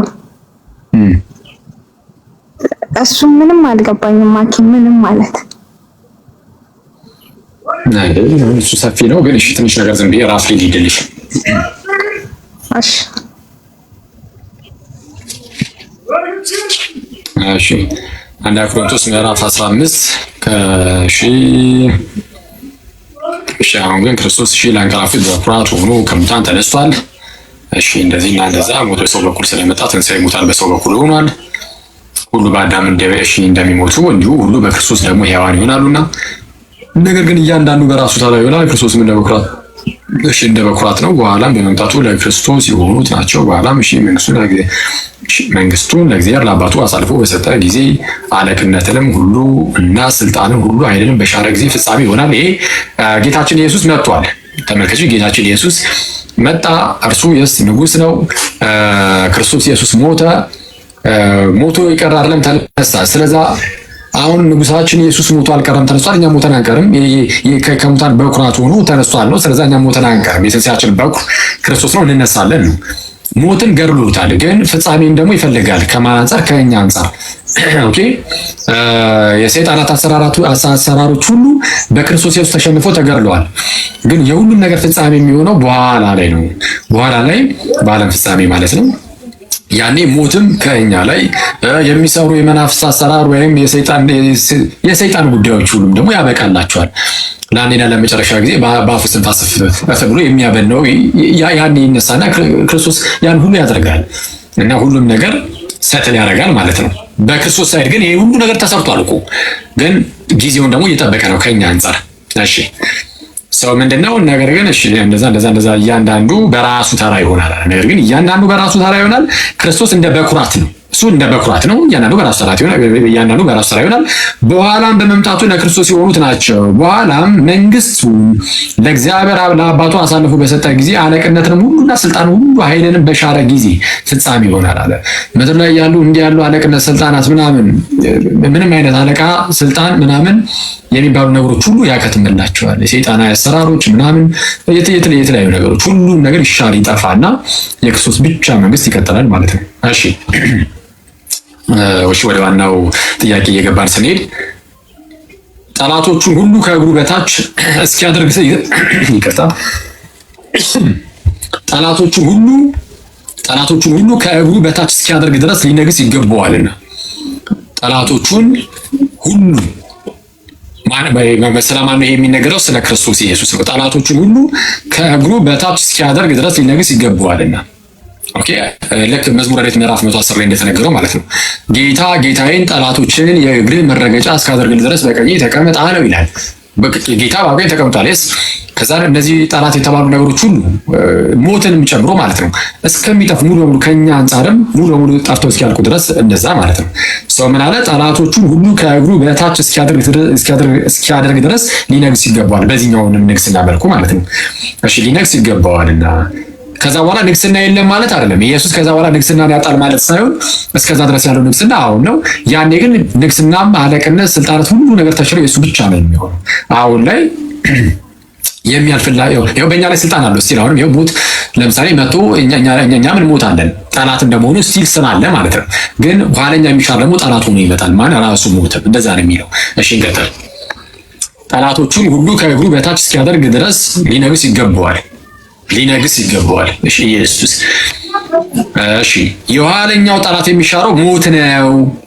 የኋለኛው ጠላት የሚሻረው ማን ነው? ሞት ነው። ሞት በክርስቶስ ኢየሱስ ተገድሏል። ያው ግን ከኛ አንፃር ይሄው መሻር አለበት ሙሉ በሙሉ። መቼ? ስንነሳ ይሄው ብን ብሎ ይጠፋል። ከዛ በኋላ ሞት የሚባል ነገር ይቀራል ማለት ነው። ስለዚህ የኋለኛው የሚሻረው ጠላት ሞት ነው። ሞት ጠላት ነው። ሁሉን ከእግሩ እሺ አንዳንዴ ጠላቶቹን ሁሉ ከእግሩ በታች እስኪያደርግ ድረስ ሊነግስ ይገባል ይልና ኦኬ የኋለኛው ጠላት የሚሻረው ሞት ነው ሁሉን ከእግሩ በታች አስገዝቷልና ማን ጌታችን ኢየሱስ ሞት የሚሻረው ለምንድን ነው እንደዚሁ ነው ሞት የሚሻረው እንደዚሁ አይደለም እሱ ሁሉን ከእግሩ በታች ስላስገዛ ነው ሞትን ራሱን አስቀድሞ ጌታ ኢየሱስ ስለገደለው ለዛ ይሻላል ሞትን ባይገድል ኖሮ እንዴት ይሻላል ሞት ራሱ አይሻርም ነበር ሞት የሚሻረው ሁሉን ከእግሩ በታች ስላስገዛ ነው ጌታችን ኢየሱስ ስለዚህ አስቀድሞ ኢየሱስ ስለገደለው ሞትን እሱ ራሱ ይሻላል ማለት ነው እሺ ነገር ግን ሁሉ ተገዝቷል ሲል ለክርስቶስ ማለት ነው ሁሉ ተገዝቷል ሲል ሁሉን ካስገዛለት ሁሉን ያስገዛለት የታወሪ ነገርለት አብ ነው ጌታ ጌታዬን ጠላቶችን የእግር መረገጫ እስካደርግልህ ድረስ በቀኝ ተቀመጣለሁ ስለሚል አብ ነው ማለት ነው እሺ ነገር ግን ሁሉ ተገዝቶለታል ሲል ሁሉን ካስገዛለት በቀር መሆኑ ግልጽ ነው ስለዚህ ከአብ በቀር መሆኑ ግልጽ ነው መቼስ አብ ለክርስቶስ ይገዛል አይባልም ኦኬ አብ ለክርስቶስ ይገዛል ተብሎ አይነገርም እሱ ከሱ በቀር ነው ግልጽ ነው ስለዚህ ሁሉ ተገዝቷል ሲባል አንዳንድ ሰዎች አብንም ራሱንም ጨምረው አብም ለክርስቶስ ተገዝቷል ብለው እንዳያስቡ ይሄንን ተናገረ ማለት ነው ይሄንን ተናገረ ሁሉ ከተገዛል እሺ ከሱ በቀር ነው ግልጽ ነው ሁሉ ከተገዛለት በኋላ ግን አለ ሲል ኢየሱስ ባይዘ ይሄ ሁለት ፍቺ ያስቀምጣሉ በአንድምታችንም ለሞትም ለኢየሱስም ያደረገ ይተረጉማል ለኢየሱስ ያለውን ትርጉም ይዤ ነው እየተናገርኩ ያሉት ቅዱስ ዮሐንስ አፈወርቅም ለኢየሱስ ብሎ የተረጎመው ሁሉ ከተገዛለት በኋላ ግን ኢየሱስ ማለት ነው እግዚአብሔር ሁሉ በሁሉ ይሆን ዘንድ አብ ማለት ነው በዚያን ጊዜ ልጁ ራሱ ወልድ ማለት ነው ልጁ ራሱ ደግሞ ሁሉን ላስገዛለት ይገዛል በዚያን ጊዜ መቼ ሁሉ ከተገዛለት በኋላ ነው ያለው በኋላ ሁሉ ነገር ካለቀ በኋላ ልጁ ኢየሱስ ለሞት ይገዛል የሚለው ትንሽ አንጃ ሁሉ ከተገዛለት በኋላ ለሞት የሚገዛት አይጠበቅበትም ኢየሱስ ስለዚህ አንድምታችን የዕለተ ዓርቡን ለማምጣት ነው ብሎ የሚያስቀምጠው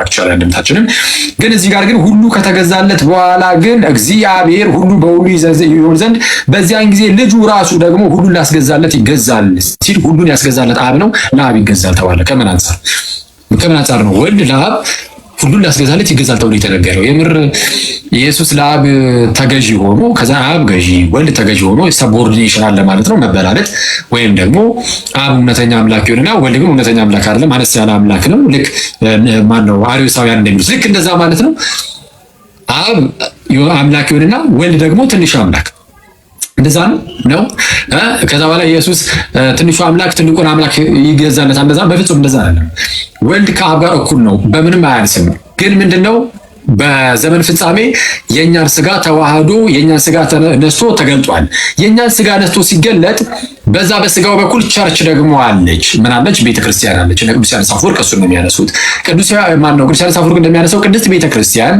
የክርስቶስ ኢየሱስ ምን ሆነች ስጋው ናት ቦዲው ናት አይደል አካሉ ናት ስጋው ናት እርሱ ደግሞ የቤተክርስቲያን ምንድነው ኢየሱስ ራስ ነው ሁሉን ላስገዛለት ይገዛል ሲባል በስጋው እንግዲህ ኢንካርኔት ከማድረጉ አንፃር ቤተክርስቲያንን ወክሎ ለክርስቶስ እንዲሰጡት ሲናገር ነው ቤተክርስቲያንን የኢየሱስ ራስ እንደሆነ ኢየሱስ ቤተክርስቲያንን ይወክልና በስጋው እንዲተብሎ ተነገረለት እንጂ ወልድ ከአብ በምንም ማለት አብ እውነተኛ አንድ ትልቅ አምላክ ኢየሱስ ትንሽ አምላክ ሆኖ በፍጹም እንዲህ ያለ አስተምህሮ ፍጹም ስህተት ነው ልክ ምን ላይ እንዳለው ፊልጵስዩስ ምዕራፍ 2 ላይ እንዳለው ምን እንደሚለው ፊልጵስዩስ ምዕራፍ 2 ቁጥር 6 ላይ እርሱ በእግዚአብሔር መልክ ሲኖር ሳለ ከእግዚአብሔር ጋር መተካከልን መቀማት እንደሚገባ ነገር ሳይቆጥር ወይም መቀማት እንደሚገባ ነገር ሳይቆጥር ሐሳቡ ምንድነው በሁለቱም ተነቡ ትችላላችሁ ግን ዋና ሐሳቡ ከእግዚአብሔር ጋር መተካከልን እንደዚህ ቀምቶ ያገኘው ወይም ደግሞ ከእግዚአብሔር መተካከልን ተቀምጦ እንዲሁ ዝም ብሎ ባዶ ይቀርም ልክ እንደዛ በፍጹም አይደለም ከእግዚአብሔር ጋር መተካከልን መቀማት እንደሚገባ ነገር ሳይቆጥር የባሪያን መልክ ያዛለ ከእግዚአብሔር ጋር ምን ማለትን ኢኳል መሆንን እኩል መሆንን ስለዚህ ከእግዚአብሔር ጋር እኩል ሲሆን የባሪያን መልክ ደግሞ ዝቅ ብሎ ደግሞ ያዘ ስለዚህ የባሪያን መልክ ይዞ ሲገለጥ አብ ከኔ ይበልጣል ብሎ እንኳን ለመናገር ቻለ ሰው ምንድነው በስጋ ልክ ሲገለጥ እንደኛ ሆኖ የባሪያን መልክ ያዘ ተባለ አብ የባሪያን መልክ ያዘ በአብ ዘንድ የባሪያን መልክ የለም ወልድ ግን የባሪያን መልክ ያዘና ራስ ሆነ በዛ በስጋው የቤተክርስቲያን ራስ ሆነ የቤተክርስቲያን ራስ ሆኖ ለቤተክርስቲያንን ሪፕሬዘንት አድርጎ ወክሎ ለአብ ይገዛል ተብሎ ተነገረለት ኦኬ አንጂ አምላክ እንደሆኑ ከአብ የሚያንስ ወይም ትንሽ አምላክ ሆኖ አይደለም ነው ኢየሱስ ባጭሩ እንደዛ ነው እያሰብነው ነበር አክቹአሊ ይሄንን ነገር ሰፋ ባለ መልኩ መጣበታለሁ ብዬ ነበር መጣበታለሁ ወደፊትም ግን ዋናው ሐሳብ እንደዛ ነው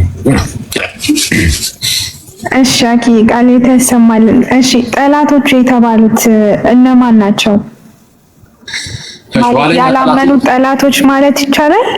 ኋለኛ ጠላት የሚባለው ሞት ነው ማለት ጠላት የሚባለው ሰይጣን ነው። ኋለኛው ደግሞ ሞት ነው። እዚህ ላይ እንደሚያስቀምጠው እሺ አሁን ጠላቶች የሚባሉት ያላመኑ አላቅም እንደዛው ሊፈታ አባት አላቅም እኔ ካለ ሊኖር ይችላል ያላቅም ግን እንደዛ አባት አላጋጠመኝም ማየት እችላለሁ።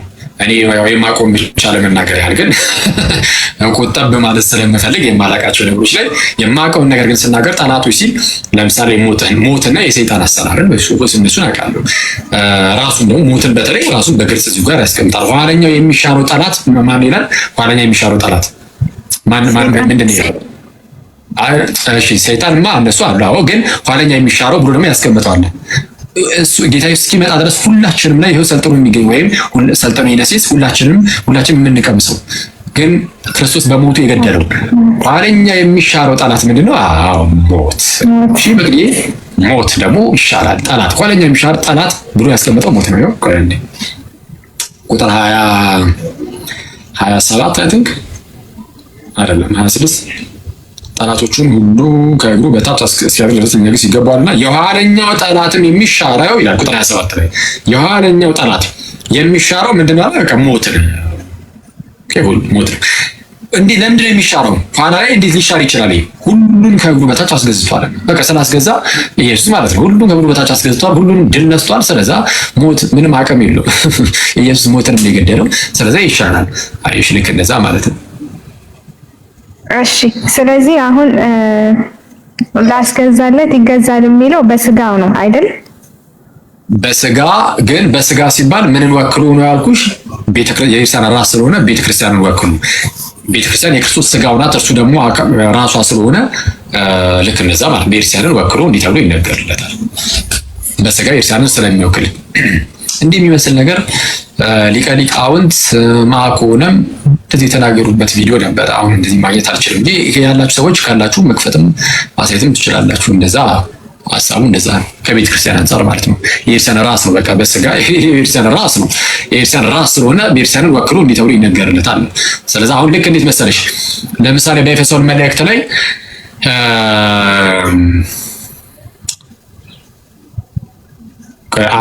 ምንድነው ብልቶች ብዙ ሆነው አካል አንድ እንደሆነ ክርስቶስም እንዲሁ ነው ይላል። ተመልከቺ ብልቶች ብዙ ሆነው አካል አንድ እንደሆነ ይላል። ማለት ብዙ ብልቶች አሉ እጅ እግር አፍንጫ ምናምን ነገር ግን ስንት አካል አንድ አካል ክርስቶስም እንደዚሁ ነው ሲል ክርስቶስ ብዙ ብልቶች አሉት። ከዛ በኋላ እንደዛ ማለት የሆነ the person of Jesus ሳይሆን ክርስቶስ ብሎ የሚጠራው ሜንሽን የሚያደርገው የክርስቶስን ስጋ ተብላ የምትጠራውን ቤተክርስቲያን ነው።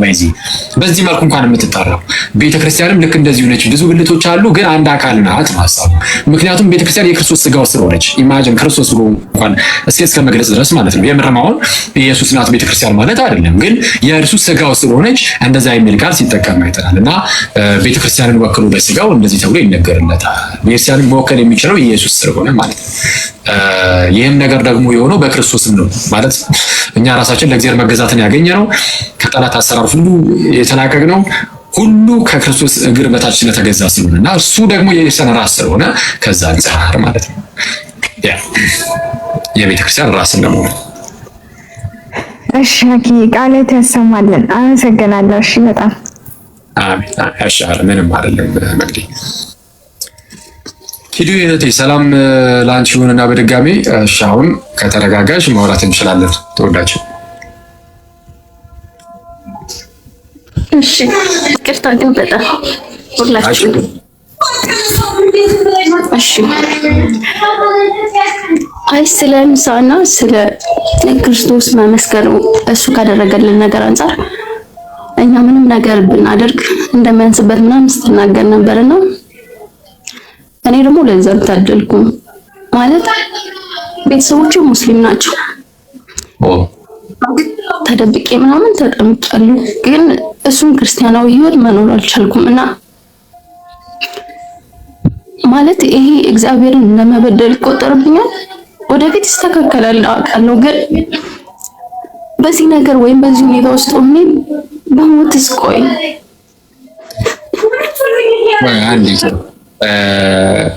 ምንድነው ጌታ እንደሚፈልገው የኖርኩ አይደለም ማለት ክርስቶስን አልካድሽም አይደል? ክርስቶስን አልካድሽም፣ ግን ከምትኖሪበት ሁኔታ አንፃር ምቹ አልሆንልኝ አለ፣ ሁኔታዎች አልመቻችልሽ አሉኝ ከሆነ ጌታ ዝም ብሎ የሆነ ልክ እንዴት መሰላችሁ እንዲህ ያያችሁና ኪዱ እህቴ ኢየሱስ እንዴት ያለ ጌታ መሰለሽ እንደዚህ ያይሽና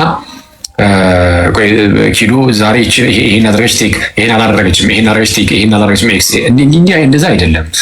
አሁን ጌታ አንቺን ራስሽን ነው በቃ እንደዚህ ይፈልግሻል አንቺ እና አንቺን ይፈልግሻል፣ ልብሽን ይፈልጓል። ምንድነው ልብህን አንጻልኝ ነው፣ ልብህን ስጠኝ ነው የሚለው እግዚአብሔር።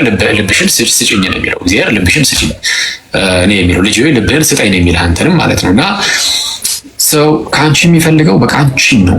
አንቺ ለራስሽን ይፈልግሻል እና ሲፈልግሽ ከልብሽ እግዚአብሔርን እንድትወጂው እርሱን ክርስቶስ ኢየሱስን እንድትወጂው የሚፈልገው ማለት ነው።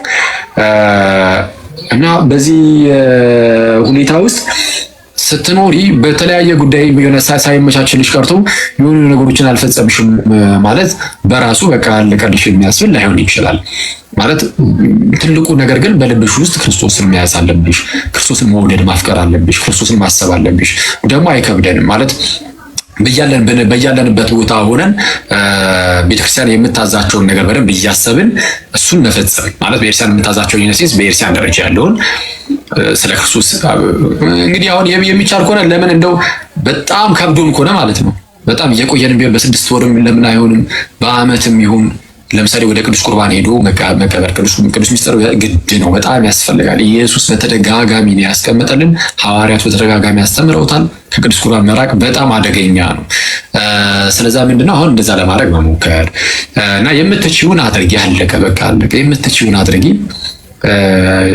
ያለሽበትን ችግር ምናምን አላውቅም፣ ምናልባት ወይ ደግሞ አስፈላጊ ከሆነ በውስጥ ማውራት እንችላለን፣ አውርተን መመካከር እንችላለን። ወይ እንደዛ እናድርግ ይሁን።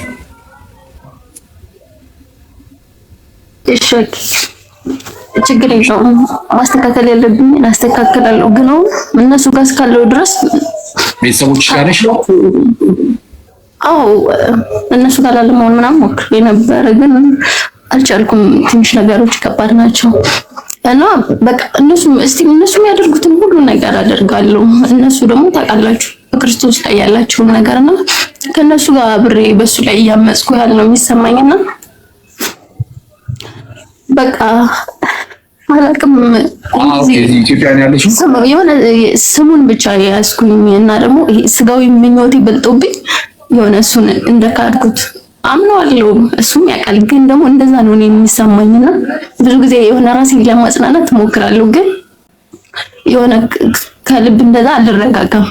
በቃ ስጋዊ ምኞቴ ባይበልጥብኝ እኮ ምንም ነገር ትቼ በቃ ለሱ ብቻ ገዛ ነበር ምናምን እላለሁ፣ ግን ብቻ ከባድ ነውና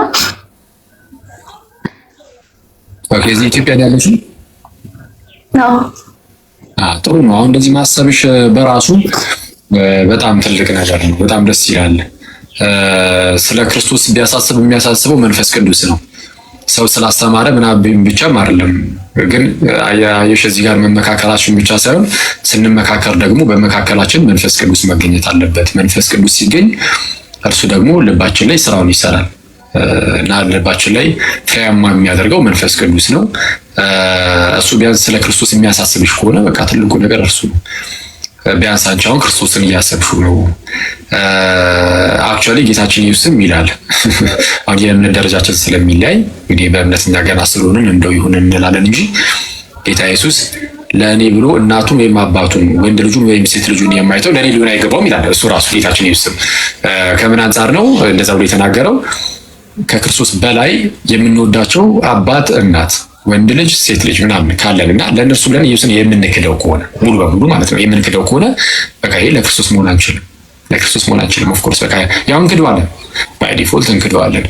አብልጠን እነሱ ምን ከሆነ አንቺ ግን ክርስቶስን ትወጂዋለሽ፣ ግን የሆኑ ነገሮች እንግዲህ ይዘውሽ ሊሆኑ ይችላል እና አይዞሽ፣ በውስጥ እንደዚሁ እናወራለን።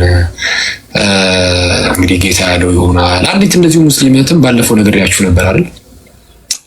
እሷ አሁን ጻድቃኔ ያለችው አክቹአሊ እሷም ልክ እንደዚሁ በቃ ከቤተሰብ እሷ ሙሉ በሙሉ ተለይታ ወጣች።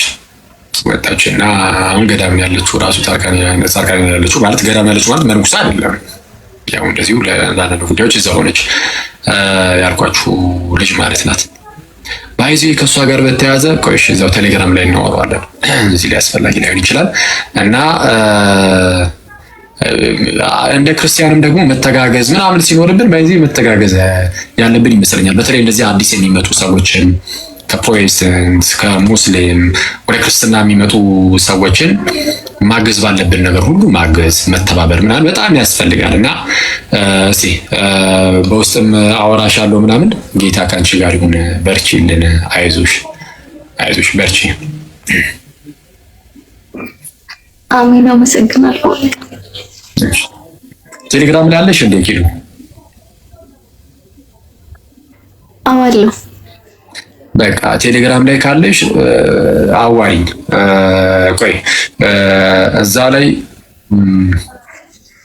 ማንን ነው የምታወሪው መሰለሽ? ኦኬ በአካል እኮ አግኝቼ አውቃለሁ። በእውነት የምር እነ ናሂ ጋር ናሂ እንዴ ናሂ እዛ ቆይ እዛ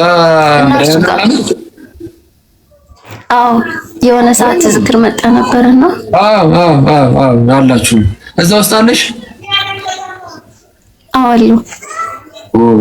በቃ ስለዛ ለቺፕሷ ነገሪያትና ትሰጠኛለች አካውንትሽን አወራሻለሁ። ጎበዝ ልጅ በርቺ። አላወቅሽማ እንግዲህ አሁን የዛን ቀን እኔ ብቅ ቤት ቶሎ ነበር የሄድኩትና በደንብ አልተዋወቅኳችሁም። አይ ጥሩ ነው። እግዚአብሔር ካንቺ ጋር ይሁን። አይዞሽ በርቺ። እሺ እንጨርስ መሰለኝ። ያው እንግዲህ 6:30 ሆነ። እዚሁ ቺፕሷ የምትባል ጓደኛ አለችን። ምን አንድ መዝሙር እንስማ እንዴ ከመውጣታችን በፊት?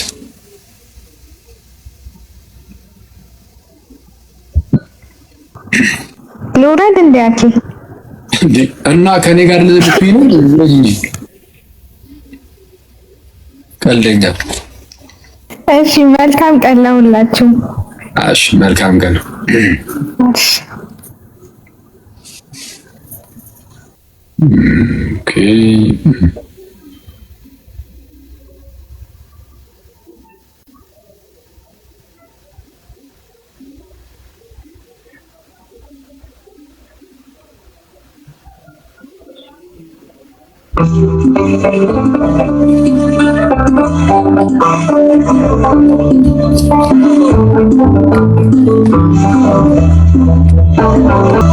grande.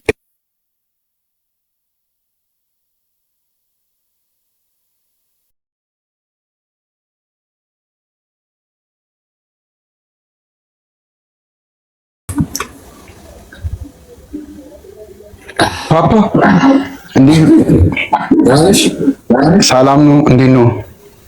አለሁልህ ይመስገን። አለን ከታችም ያላችሁ ከላይም እንኳን አደረሳችሁ ለሩፋኤል ዓመተ በዓል ሰላም ብለናል። እንዴት ነው? እንኳን አብሮ አደረሰን። እሺ አቡጎ አቡ ገስ ልኮ መላኩን ረስቶታል መሰለኝ።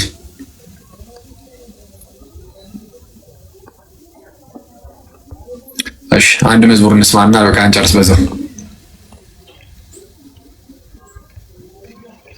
ፓፓ ይችን ላሳይና አንድ ቪዲዮ የቅዳሴ ዮሐንስ አፈወርቅ ላይ ደስ የምትል ነገር። ፓፓ ይችን ላሳይና አንድ ቪዲዮ አሳይ።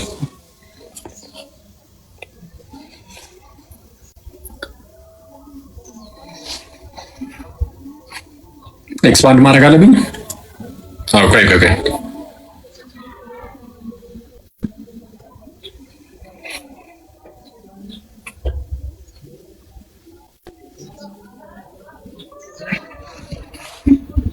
አይሰማም እኮ ድምጽ የለውም። ሚዩት ነው። የዋገ በኋላችን የተከተለ ወስቡት ያዙት። ሁሉን የሚገዛውን አሰሩት። ያው የአምላክ ልጅ አሰሩት። በቁጣው ወቀጡት፣ በፍቅር ተከተላቸው። በሚሸልተው ፊት እንደማይናገር እንደ የዋህ በኋላቸው የተከተለ ወሰዱት። ሊቃነ መላእክት በመፍራትና በመንቀጥቀጥ ከፊቱ ወደሚቆሙለትም በአደባባይ ያቆሙት። ኃጢአትን ይቅር የሚለውን ኃጥእ አሉት። በመኳንንት በሚፈርደው በእርሱ ፈረዱበት። ለሱራፌል ዘውድ የሚያቀዳጃቸውን የሾህ ዘውድ አቀዳጁት። ለኪሩቤል የግርማ ልብስ የሚያለብሳቸው ለመዘበዝ ቀይ ግምጃ ለበሱ። ኪሩቤል በእሳት ክንፍ ተሸፍነው ከፊቱ የሚሰውሩለት እርሱ ክፉ ባሪያ እንደ ክፉ ባሪያ እጁን አስርቶ ፊቱን ጸፋው። የመላእክት ሰራዊት በፍጹም መደንገጥ ለሚሰግዱለት እየዘበቱበት በፊቱ ተንበረከኩ። ይህ ያህል ትሕትና እንደምን ያለ ትሕትና ነው! ይህን ያህል ትዕግስት እንደምን ያለ ትዕግስት ነው! ይህን ያህል ዝምታ እንደምን ያለ ዝምታ ነው! ይህን ያህል ቸርነት እንደምን ያለ ቸርነት ነው! ይህን ያህል ሰው ማፍቀር እንደምን ያለ ፍቅር ነው! ፍቅር የአምላክ ልጅ ከዙፋኑ ሳበው፣ እስከ ሞትም አደረሰው። በደል የሌለበትን እንደ በደለኛ ሰቀሉት። ሕይወትን የሰራውን ከበደለኞች ጋር ቆጠሩት። አዳምን ከፈጠሩ ልጆች በመስቀል ቅንዋት ተቸነከሩ፣ ወዮ! በገነት የተመላለሱ እግሮች በመስቀል ቅንዋት ተቸነከሩ፣ ወዮ! በአዳም ፊት የሕይወት መንፈስን እፍ ያለ አፍ ከሞት ጋር የተቀላቀለ የቆመጠጠ መጻጻፍ ቀጥቃ፣ ወዮ! የወልድን መከራን የሚናገር ምን አፍ ነው? ምን ከንፈር ነው? ምን አንደበት ነው? የፍቅር የጌታ ሕማማት በተነገረ ጊዜ ልብ ይለያል፣ ሕሊናም ይማታል፣ ነፍስም ትንቀጠቀጣለች፣ ስጋም ይደክማል። የማይሞተው ሞተ፣ ሞትን ይሽሮ ዘንድ ሞተ፣ ሙታንን ያድናቸው ዘንድ ሞተ። ዲያቆኑም በዚህ ጊዜ የምትወዱት ሰዎች ፈጽሞ አልቅሱለት። ካህኑም በዚህ ጊዜ ወዮ ወዮ ወዮ አማኑኤል አምላካችን፣ ወዮ ወዮ ወዮ መድኃኒታችን ኢየሱስ፣ ወዮ ወዮ ወዮ ንጉሳችን ክርስቶስ፣ ወዮ ወዮ የጻድቃን ጻድቃን ከእንጨት አወረዱት። ስጋውን ለመገነዝ ከርቤ የሚባል የጣፈጠ ሽቱና ብዙ ረፍታ አመጡ። ቅዱስ እግዚአብሔር፣ ቅዱስ ኃያል፣ ቅዱስ ሕያው የማይሞት የማይለወጥ ከድንግል ማርያም የተወለደ አቤቱ ይቅር በለን።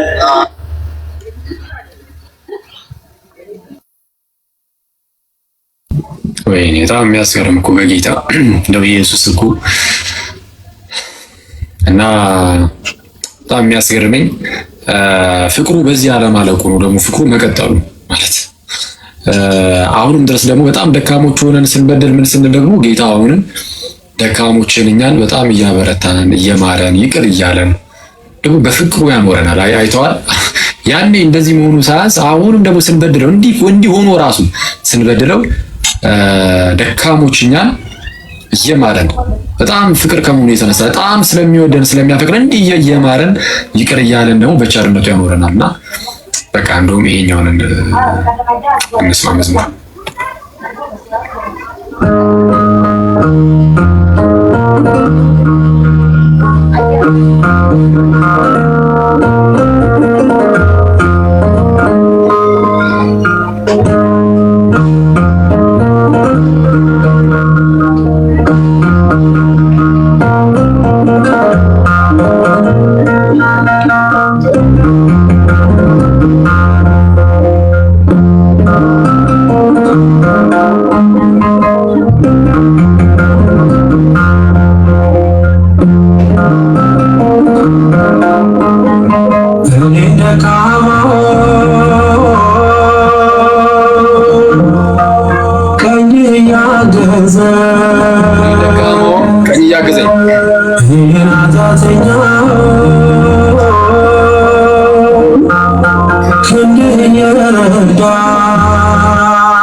Yeah.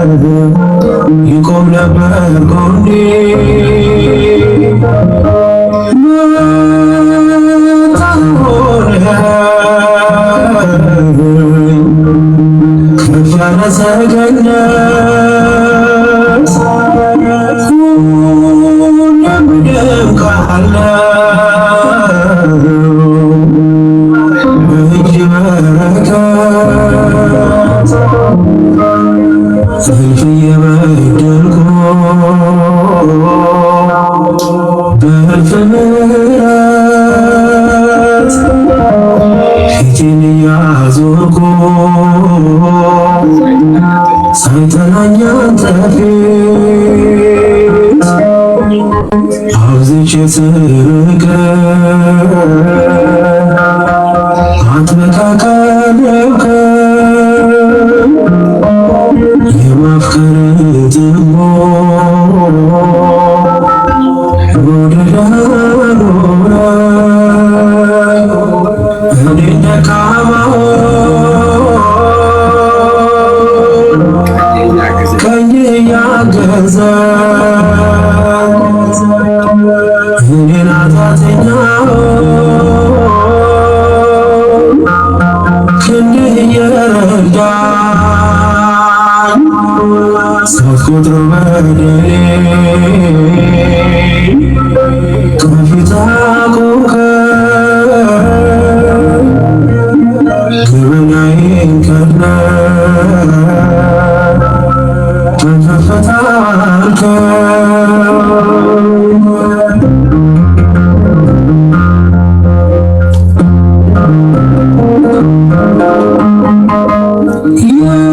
የደማስቆ ብርሃን ሕይወቴን ቀይሮት ግብረ መሰለህ ለስምህ መሞት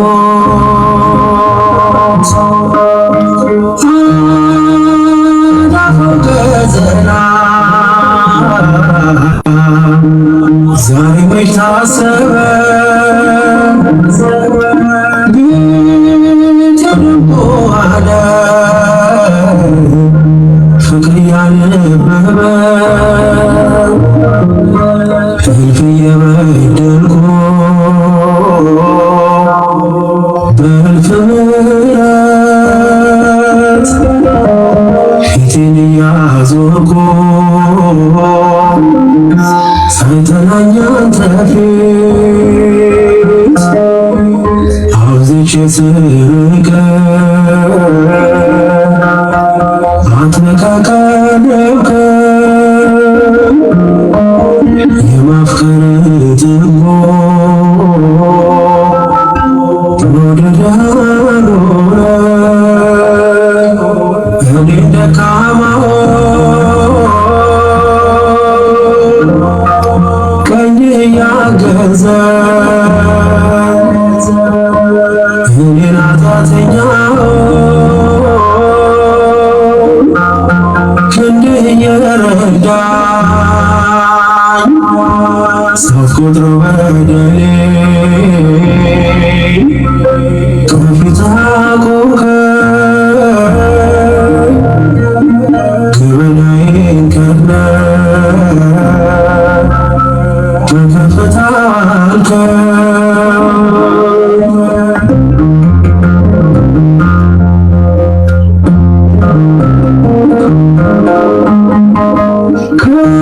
ከበደሌ ማይረግ በሥጋ ምኞቱ ጽድቅን እየሸሸ ብውል ከጥፋቱ አቤት የኔ ጌታ አቤት ያንተ ጸጋ ሁሌም ይኖረኛል ሌቱን እያነጋ እልፍ እየበደልኩ በእልፍ ምሕረት ፊቴን እያዞርኩ ሳይጠላኝ አንተ ፊት አብዝቼ ስርቅ